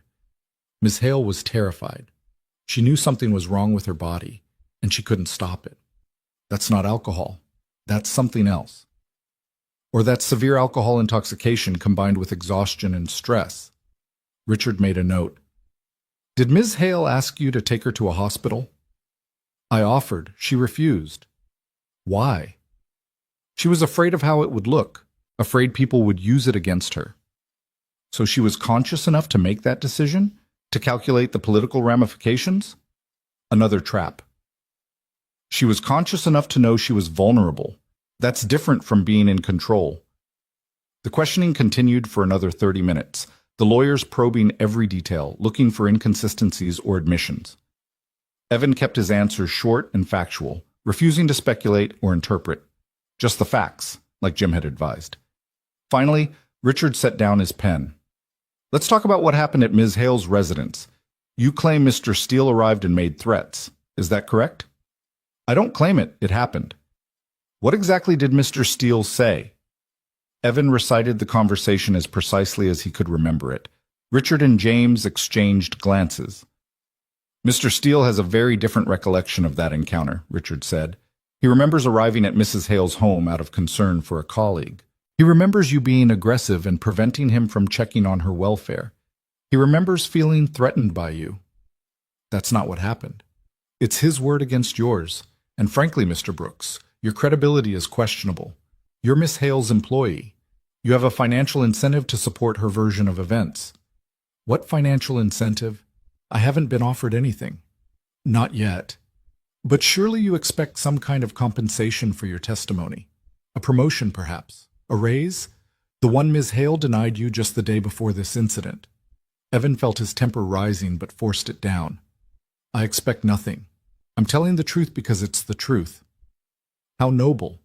Richard's smile didn't reach his eyes. Let me be direct with you, Mr. Brooks. You've made serious accusations against a respected businessman. accusations that could damage his reputation and cost him millions in business opportunities. If you continue with this story, Mr. Steele will have no choice but to defend himself. That means lawsuits, depositions, discovery. Your entire life will be examined under a microscope. Your finances, your relationships, your fitness as a parent. The last phrase hit like a physical blow. Evan's hands clenched under the table. Are you threatening my daughter? Of course not. I'm simply pointing out that legal proceedings have wide-ranging impacts. Custody arrangements can be questioned, parenting decisions scrutinized, all as part of establishing character and credibility. Richard leaned forward. But it doesn't have to come to that. If you were to reconsider your statement, acknowledge that perhaps you misinterpreted what you saw, that Ms. Hale's condition might have been due to alcohol rather than anything more sinister, then Mr. Steele would have no reason to pursue legal action. You want me to lie. I want you to consider the possibility that you might have been mistaken, that in the dark, under stress, you might have misread the situation. Evan looked at both lawyers, seeing them clearly for what they were. Not seekers of truth, not defenders of justice. Just men doing a job, and the job was protecting their client regardless of what he'd actually done. I wasn't mistaken, Evan said quietly, and I'm not changing my statement. Richard sighed. Then I'm afraid we'll be seeing you in court, Mr. Brooks. I hope you have a good lawyer. I hope you can sleep at night, Evan replied, standing, knowing you're helping a predator escape consequences. That's defamatory, James warned. We could add that to the lawsuit. Add whatever you want. I'm done here. Evan walked out before they could say anything else, his heart pounding, his hands shaking with suppressed rage. They'd threatened Mia, implied they'd go after his custody, question his parenting, drag his daughter into their legal war. He made it to the stairwell before the anger overwhelmed him, and he slammed his fist into the concrete wall. Pain radiated up his arm, sharp and clarifying. He'd probably bruised his knuckles, maybe cracked something, but the physical pain was easier to deal with than the emotional storm. That was stupid. Evan turned to find Margaret standing in the stairwell doorway. She looked as exhausted as he felt. They threatened Mia, he said, his voice rough. They said they'd question my custody arrangements, my parenting. I know, I heard. David has the conference room bugged. She held up her phone, showing a recording app. Not legal for court, but good for knowing what we're up against. They're going to destroy me. They're going to try. There's a difference. Margaret moved closer, examining his hand. You need ice on that. Maybe an X-ray. I need to get my daughter and disappear somewhere these people can't find us. That's fear talking. I understand it. I feel it too. But running won't help. It'll just make you look guilty. Evan laughed bitterly. And staying will make me look what? Brave? Stupid? Dead? Human. It'll make you look human. Margaret met his eyes. I've been where you are right now, terrified, wanting to run, wanting to protect the people I love by removing myself from their lives. But running doesn't protect anyone. It just means you're alone when the consequences catch up to you. What am I supposed to do? I can't afford lawyers like Steele has. I can't fight this. You don't have to fight it alone. Margaret pulled out her phone again, made a call. Patricia? It's Margaret. I need that recommendation you offered. Yes? Now. Conference room C in 10 minutes. Thank you. She hung up and looked at Evan. Patricia Joe, board member. Her sister is a civil rights attorney who specializes in workplace retaliation and harassment cases. She works pro bono for whistleblowers. I'm not a whistleblower. I'm a rideshare driver who saw something. You're an employee who reported misconduct by a business partner and is now facing retaliation. That's textbook whistleblower status. Margaret started walking toward the elevator. Come on, let's get your hand looked at and then meet with the lawyer. We're fighting this, Evan, both of us. Why are you helping me? You could cut me loose, distance yourself, protect your own position. Margaret stopped, turning to face him. Because you didn't cut me loose when you had every reason to. Because you stood up in that boardroom and told the truth when it would have been safer to stay silent. Because you're the first person in years who's helped me without wanting something in return. Her voice softened. And because I have a son who doesn't trust me, doesn't talk to me, because I've spent his whole life prioritizing the company over people. Maybe if I help you protect your daughter, I can learn something about being the kind of parent who deserves trust. They took the elevator down to the ground floor. where the company nurse examined Evan's hand and declared it bruised, but not broken. She wrapped it, gave him ice and ibuprofen, and told him to see a real doctor if the pain got worse. Patricia Joe was waiting in conference room C with another woman, younger, maybe late 30s, with sharp eyes and a leather portfolio. She stood when they entered. "You must be Evan Brooks." She extended her hand. "I'm Rachel Joe, Patricia's sister. I understand you're in need of legal representation." "I can't afford—" "Pro bono," Rachel interrupted. "I don't charge whistleblowers. Corporate retaliation cases are my specialty, and from what Patricia tells me, you've got a strong one." They sat, and Evan went through the story again. Rachel took notes, asked pointed questions, and didn't react with shock or disbelief to any of it. When he finished, she sat back and studied him. "Marcus Steele is going to come at you with everything he has," she said bluntly. "He'll try to discredit you, destroy your reputation, make you unemployable. He'll dig into your past looking for anything he can use. Debts, relationships, minor legal infractions, anything. I've got nothing to hide. Everyone has something to hide. The question is whether it's relevant." Rachel flipped through her notes. "But here's the thing. Steele made a critical mistake when his lawyers threatened your custody arrangements. That's not establishing credibility. That's intimidation. And it shows they're scared." "Scared of what? I'm nobody." "You're a witness, an independent third party with no apparent motive to lie. That makes you dangerous." Rachel leaned forward. "Here's what's going to happen. Steele will file a defamation suit against both you and Margaret. We'll file a countersuit for workplace retaliation and attempted witness intimidation. Discovery will be ugly for everyone, but we have the advantage." "What advantage?" "The truth, and more importantly, Marchand's has security cameras." Rachel smiled. "I've already submitted a preservation request to the restaurant. They can't delete the footage now without destroying evidence. We'll see exactly what condition Margaret was in when she left. Whether Marcus followed her, all of it." Evan felt a flicker of hope for the first time since the lawyers had threatened Mia. "You think we can win?" "I think we can make Steele's life miserable enough that he'll want to settle. And settlement means he backs off, leaves you alone, and Margaret keeps her position."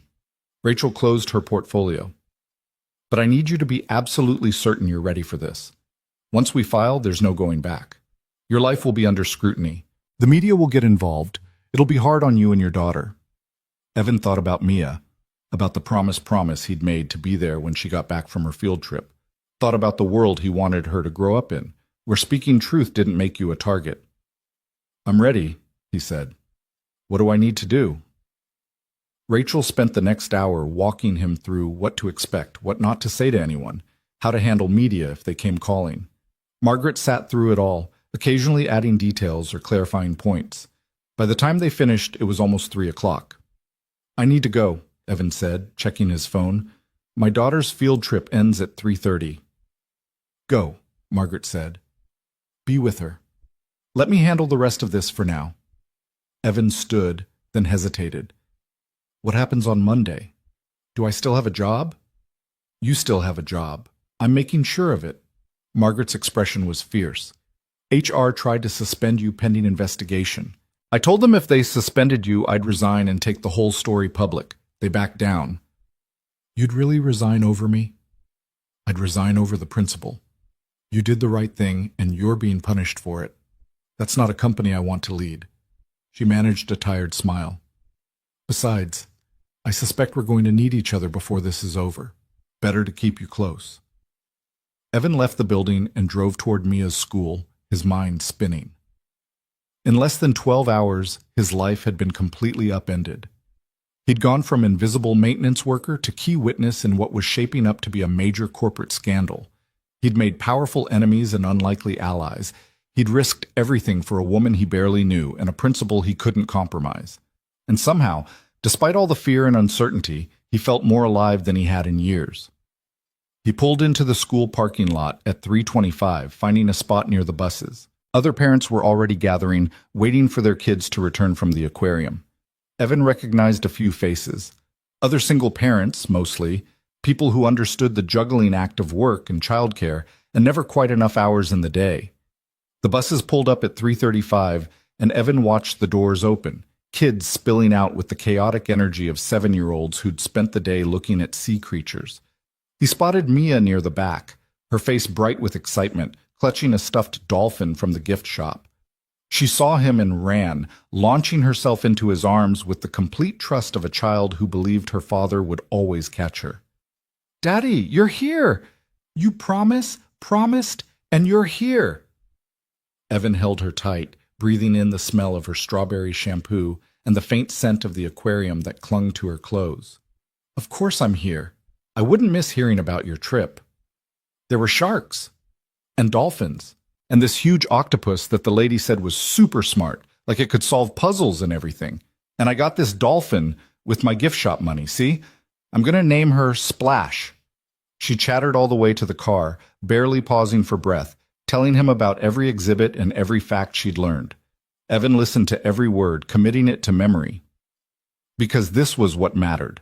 Not corporate lawyers or defamation suits or the storm that was coming. This perfect moment with his daughter, her joy uncomplicated by the adult world's ugliness, her trust in him absolute and unearned and precious beyond measure. They stopped for pizza on the way home. Evan's budget was shot anyway, might as well celebrate, and Mia told him more about the aquarium between bites of pepperoni. She talked about her favorite shark, a hammerhead, and how the guide said sharks were mostly misunderstood and not really that dangerous to people. "Kind of like you, Daddy," she said, completely serious. "People think you're just the fix-it guy, but you're actually really smart and brave." Evan's throat tightened. "What makes you say that?" "Aunt Lisa told me. She said you were being brave at work today, that you stood up for what was right even though it was scary." Evan made a mental note to have words with his sister about age-appropriate information sharing. "Did she tell you what I was standing up for?" "Nope. Just that it was brave, and that I should be proud of you." Mia took another bite of pizza. "I'm always proud of you, though. Even when you're just fixing stuff or driving people around, you're the best daddy." Evan had to look away, blinking hard against sudden tears. Here he was, worried about lawyers and lawsuits and losing everything, and his daughter was proud of him for fixing stuff and driving people around. Proud of him for just being her father. "I'm proud of you too, sweetheart," he managed, every single day. They finished dinner and drove home, Mia falling asleep in the back seat with Splash the dolphin clutched against her chest. Evan carried her inside, put her to bed still in her clothes, she was exhausted from the field trip, and stood in her doorway for a long moment, watching her sleep. Whatever happened next, whatever consequences came from his choice to speak up, he'd face them. Because this little girl deserved to grow up in a world where doing the right thing mattered, where power didn't always win, where silence wasn't the price of safety. His phone buzzed. A text from Margaret. "Steele's lawyers filed the defamation suit. Rachel's filing our countersuit tomorrow. It's officially war." Evan looked at his sleeping daughter, then back at his phone. He typed back, "Then we fight." Because really, what other choice was there? The weekend passed in a strange liminal space between normal life and waiting for the other shoe to drop. Evan took Mia to the park on Saturday, pushed her on the swings, helped her feed the ducks at the pond. He made her favorite breakfast on Sunday, chocolate chip pancakes again, and they spent the afternoon building an elaborate fortress out of couch cushions for Splash the dolphin. Normal father-daughter things that felt precious and fragile, like he was storing up memories against some future loss. His phone stayed mostly quiet, which was almost worse than the barrage of threatening texts from earlier in the week. Rachel had warned him this would happen. The calm before discovery, before depositions, before everything got worse. Marcus Steele's lawyers were gathering ammunition. So was Rachel. And Evan was caught in the middle, trying to protect his daughter from the storm he'd brought into their lives. Monday morning arrived with gray skies and the kind of cold rain that made everything feel harder. Evan got Mia ready for school, packed her lunch, walked her to Lisa's car. "You look terrible," Lisa said bluntly.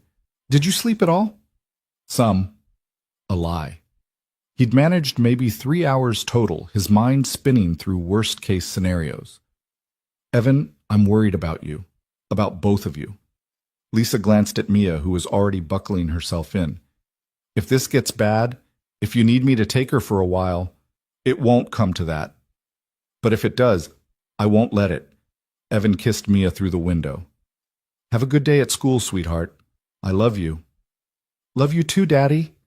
He watched them drive away, then got in his own car and headed to Hale Industries. The parking lot felt different somehow, charged with tension he might have been imagining. He badged in through the employee entrance, half expecting his credentials to be denied, but the light turned green and the door opened. The warehouse floor was busy with the Monday morning rush, but conversations died as Evan walked past. People who usually nodded hello suddenly found their clipboards fascinating. Word had spread. It always did in places like this. The maintenance guy had stood up in a board meeting, had accused Marcus Steele, had started a war. Evan ignored the stares and headed for the maintenance office to clock in.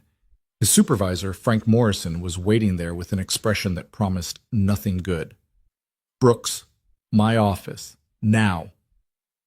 Frank's office was barely bigger than a closet, crammed with filing cabinets and safety manuals and the accumulated debris of 30 years in facilities management. He closed the door behind them and turned to face Evan. You've put me in an impossible position, Frank said without preamble. HR wants you gone. Legal wants you gone. Half the executive team wants you gone. But as Spim says, Hale has made it very clear that firing you will result in consequences they're not ready to face. I'm sorry. Don't apologize. I don't want your apologies. I want to understand what the hell you were thinking. Frank sat heavily in his chair. You've been a good employee, Evan. Reliable, hardworking, never caused problems. And then you walk into a board meeting and blow up your entire career. Why? Evan thought about all the complicated reasons, all the principles and fears and choices that had led him to that moment. But what came out was simpler. Because it was right. And someone had to. Frank studied him for a long moment. You know what's going to happen now, don't you? Even if you keep your job, even if Hale protects you, you'll always be that guy, the one who caused trouble, the one who can't be trusted to stay in his lane. Your career here is over, even if your employment isn't. I know. And you're okay with that? No, but I'm less okay with the alternative. Frank sighed, pulling out a folder. These are your new assignments. You're being moved to night shift exclusively. No more day warehouse work. No more executive floor. You'll be working midnight to 8 a.m., doing deep cleaning and maintenance when the building's mostly empty. Evan felt something sink in his chest. Night shift meant barely seeing Mia. Meant asking Lisa to take her more nights, disrupting the fragile balance they'd built. Is this punishment or protection? He asked. Both. It gets you out of sight during business hours, removes you from situations where you might interact with board members or executives. And yes, it's also punishment, because HR needs to show they took action without actually firing you. Frank met his eyes. I'm sorry, Evan. It's the best I could do. I understand. When do I start? Tonight, midnight. Don't be late. Evan left Frank's office and walked through the warehouse in a daze. Night shift. He'd have to tell Mia he wouldn't be there for bedtime anymore, wouldn't be there for breakfast, would have to explain why Daddy's job had suddenly changed without explaining the real reasons why. His phone buzzed. Margaret. Need to see you. Top floor. David's office. Now. Evan took the elevator up, ignoring the stares from the executives who got on at the third floor and immediately moved as far from him as the small space allowed. When the doors opened on the 14th floor, he stepped out into the hushed luxury of the executive suite, feeling more out of place than ever.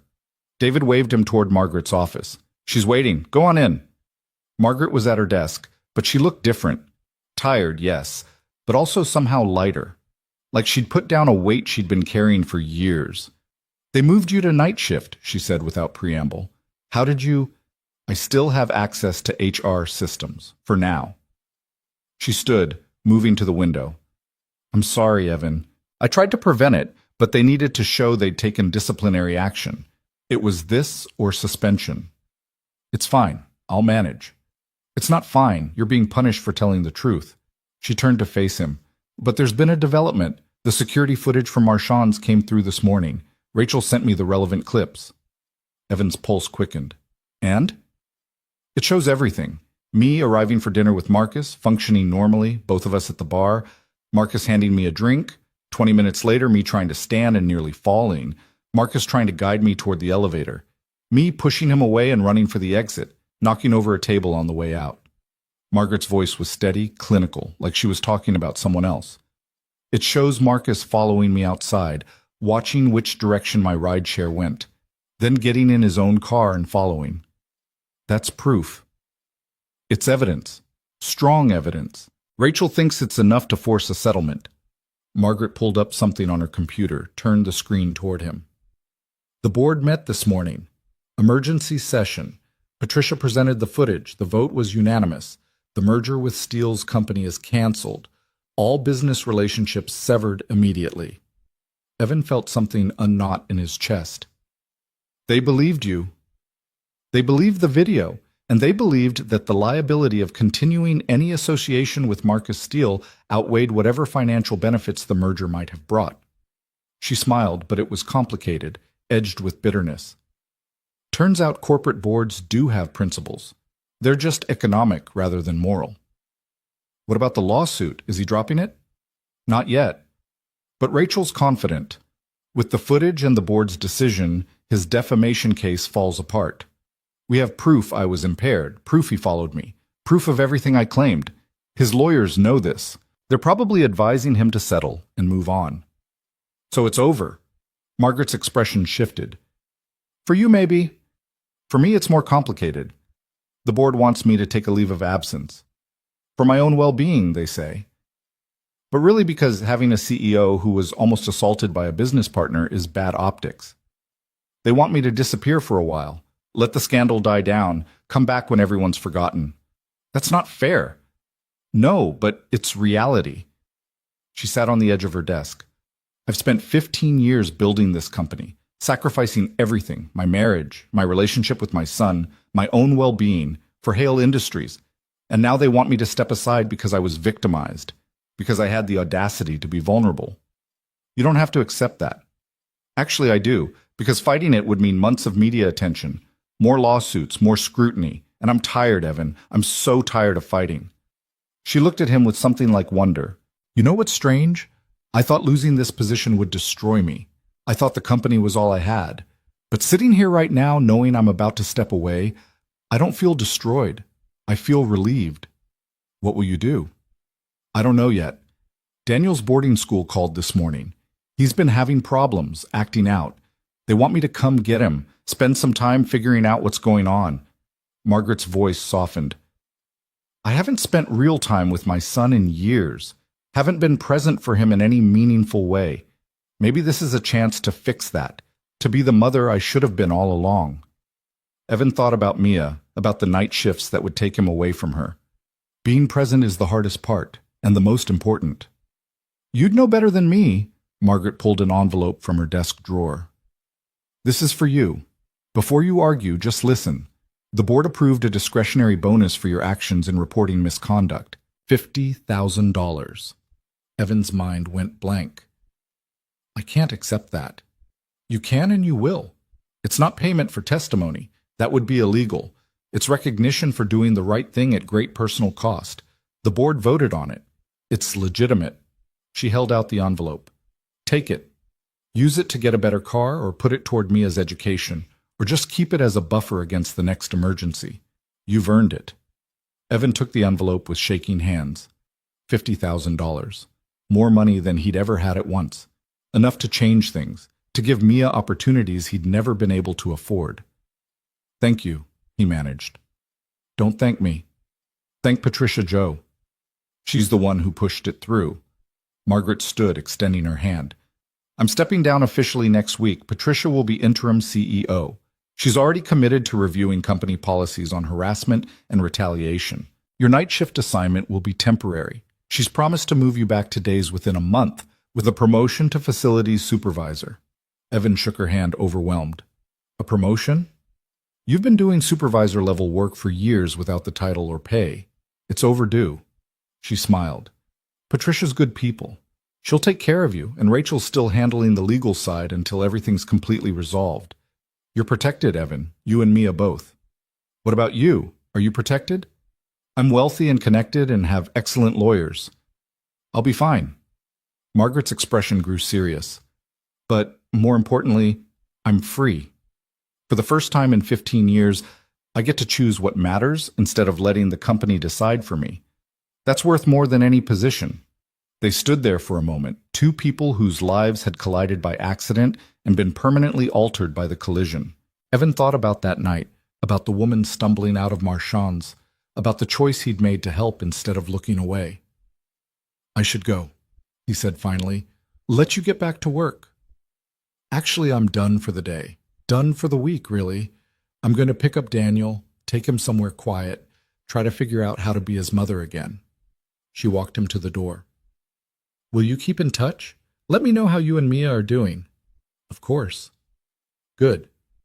She surprised him by pulling him into a brief hug. "Thank you, Evan, for everything. For seeing me when I was invisible. For standing up when it would have been easier to stay silent. For reminding me that some things matter more than corporate success." Evan hugged her back, this woman who'd been a stranger a week ago and was now somehow a friend. "Take care of yourself, Margaret, and your son. The company will survive without you. He won't." She pulled back, her eyes bright with unshed tears. "When did you get so wise?" "Single parenthood. It teaches you what matters real fast." Evan left the executive floor for what might be the last time and took the elevator down to the warehouse level. The rest of his shift passed in a blur of routine maintenance tasks, his mind processing everything that had happened. The lawsuit threat fading, the bonus that would change his and Mia's lives, Margaret stepping away from the company that had consumed her. And tonight, he'd start night shift. Would have to tell Mia that Daddy's schedule was changing, that he wouldn't be there for bedtime stories and morning pancakes. Would have to figure out a new routine, a new balance, a new way of being present even when his job kept him away. At 4 p.m., he clocked out and drove to pick up Mia from after-school care. She was waiting with her backpack and a drawing she'd made. Him and her and Splash the dolphin, all holding hands under a bright yellow sun. "This is beautiful, sweetheart," he said, studying the careful crayon work. "It's our family, you, me, and Splash." She climbed into her car seat. "Mrs. Henderson said families come in all sizes, that even if it's just two people, it's still a family." Evan's throat tightened. Mrs. Henderson is absolutely right. They drove to their favorite diner, the one with the good milkshakes, and the waitress who always remembered Mia's order. Over grilled cheese and fries, Evan tried to figure out how to explain the schedule change. "Sweetheart, I need to talk to you about something. My work schedule is going to change for a little while." Mia's face fell immediately. "You have to work more?" "Different hours. I'll be working at night instead of during the day, which means Aunt Lisa will take you to school in the mornings, and I'll pick you up after school, but I won't be there for bedtime for a while." "How long is a while?" "Maybe a month, maybe less, but I'll still see you every day, and we'll still have our time together. It'll just be different time." Mia pushed her fries around on her plate, processing. "Is it because you were brave at work? Is this a punishment?" Evan wondered again what Lisa had told her. "It's complicated. But yes, partly. Sometimes when you do the right thing, there are consequences. That doesn't mean it wasn't right. It just means it was hard. Like when I told on Tommy for cheating on the spelling test and he got mad at me? Exactly like that. You knew it was wrong, so you told the teacher, even though it made things harder for you. Mrs. Chen said I was brave too." Mia looked up at him. "We're both brave, Daddy." "Yeah, we are." Evan reached across the table, took her small hand in his larger one. "And we're going to be okay. I promise, promise." She smiled then, her 7-year-old faith in his promises still unshaken. "Promise, promise." That night, Evan tucked her into bed and read her 3 stories instead of the usual one, trying to store up the moment against the nights he'd miss. Mia fell asleep with Splash clutched against her chest and one hand holding onto Evan's finger, like she was afraid to let go. He sat there long after she'd fallen asleep, watching her breathe, this perfect small person who trusted him completely. Thought about all the ways he could have chosen differently over the past week. Could have driven past Marchand's instead of accepting that ride. Could have stayed silent in the boardroom. Could have protected himself instead of standing up. But then he thought about the man he wanted to be for Mia, the example he wanted to set. And he knew that even with all the costs, he'd make the same choices again. His phone buzzed quietly. A text from Rachel Joe. "Steele's lawyers called. They want to settle.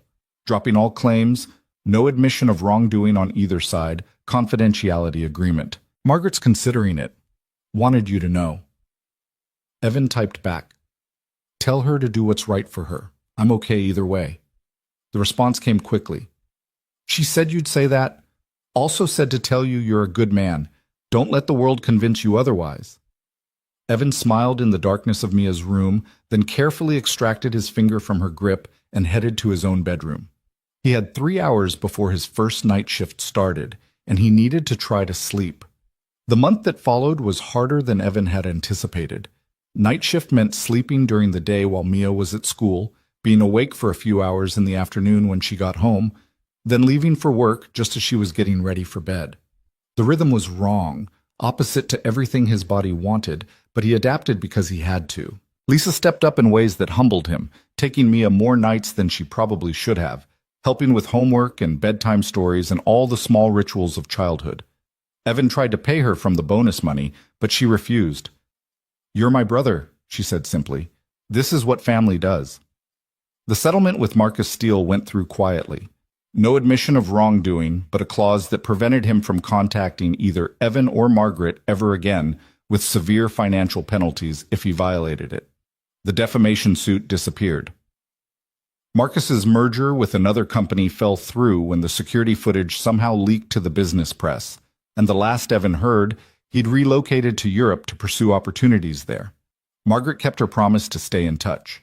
She sent occasional texts, updates about Daniel, how they'd spent 2 weeks at a cabin in Montana, just talking and hiking and trying to rebuild trust.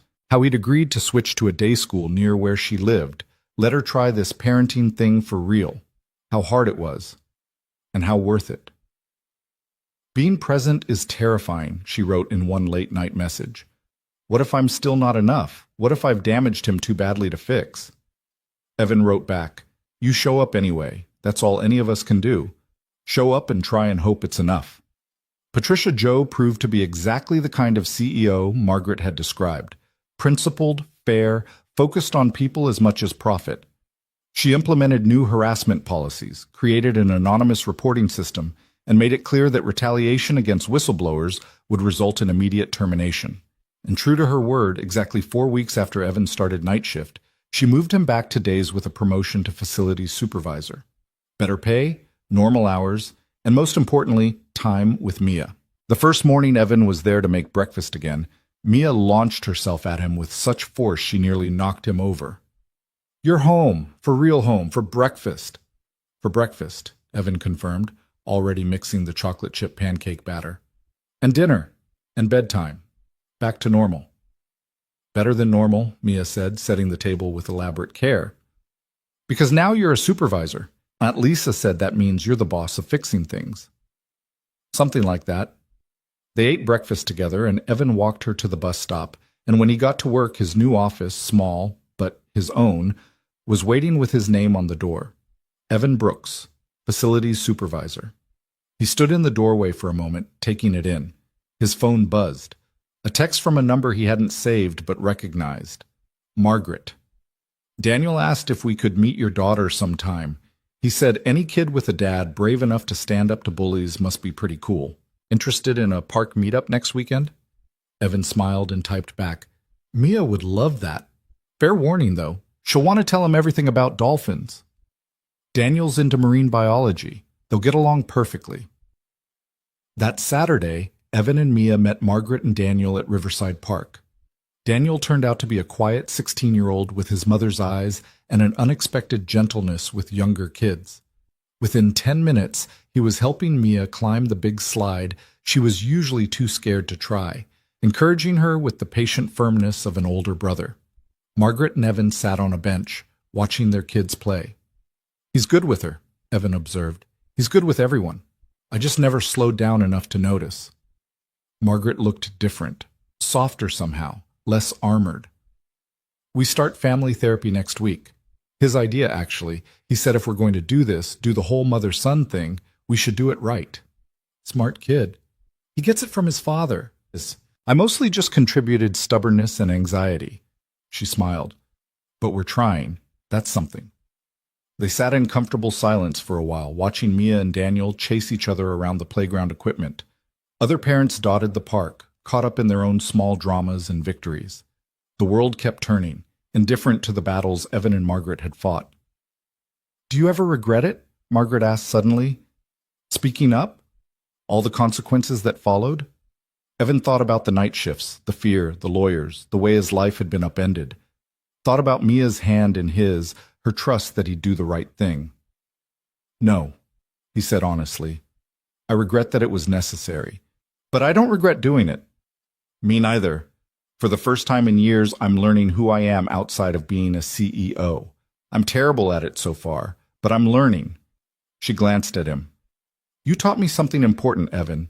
You showed me that the most powerful thing we can do isn't climbing ladders or closing deals. It's choosing to see people, to help when help is needed, to stand up even when standing up costs us everything. I didn't teach you that. You already knew it. You just forgot for a while. Maybe. But you reminded me." Mia came running over, breathless and excited. "Daddy, Daniel says there's an aquarium near his house, and maybe we could all go together sometime. Can we, please?" Evan looked at Margaret, who nodded. "We'd love that. How about next month?" "Yes!" Mia pumped her fist in victory, then ran back to where Daniel was waiting to push her on the swings. Margaret stood to leave, gathering her things. "Thank you, Evan, for that night, for the board meeting, for all of it. You saved my life in more ways than one. You saved mine too, that bonus, the promotion. You didn't have to do that." "Yes, I did. Not because of what you did for me, because it was right, because you deserved it." She smiled.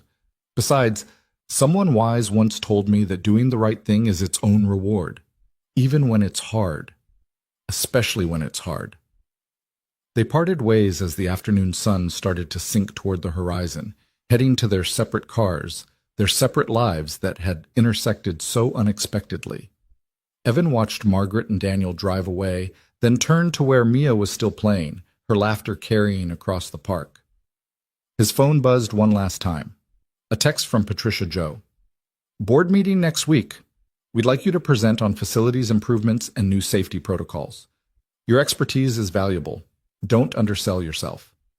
Evan stared at the message, something warm expanding in his chest. A year ago, he'd been invisible. The maintenance guy nobody noticed, nobody listened to. Now he was being asked to present to the board, his knowledge valued, his voice heard. "Daddy, come push me," Mia called from the swings. Evan pocketed his phone and jogged over, positioning himself behind the swing. "You ready?" "I'm ready. Push me high, all the way to the sky." He pushed, and she soared, her delighted laughter filling the air.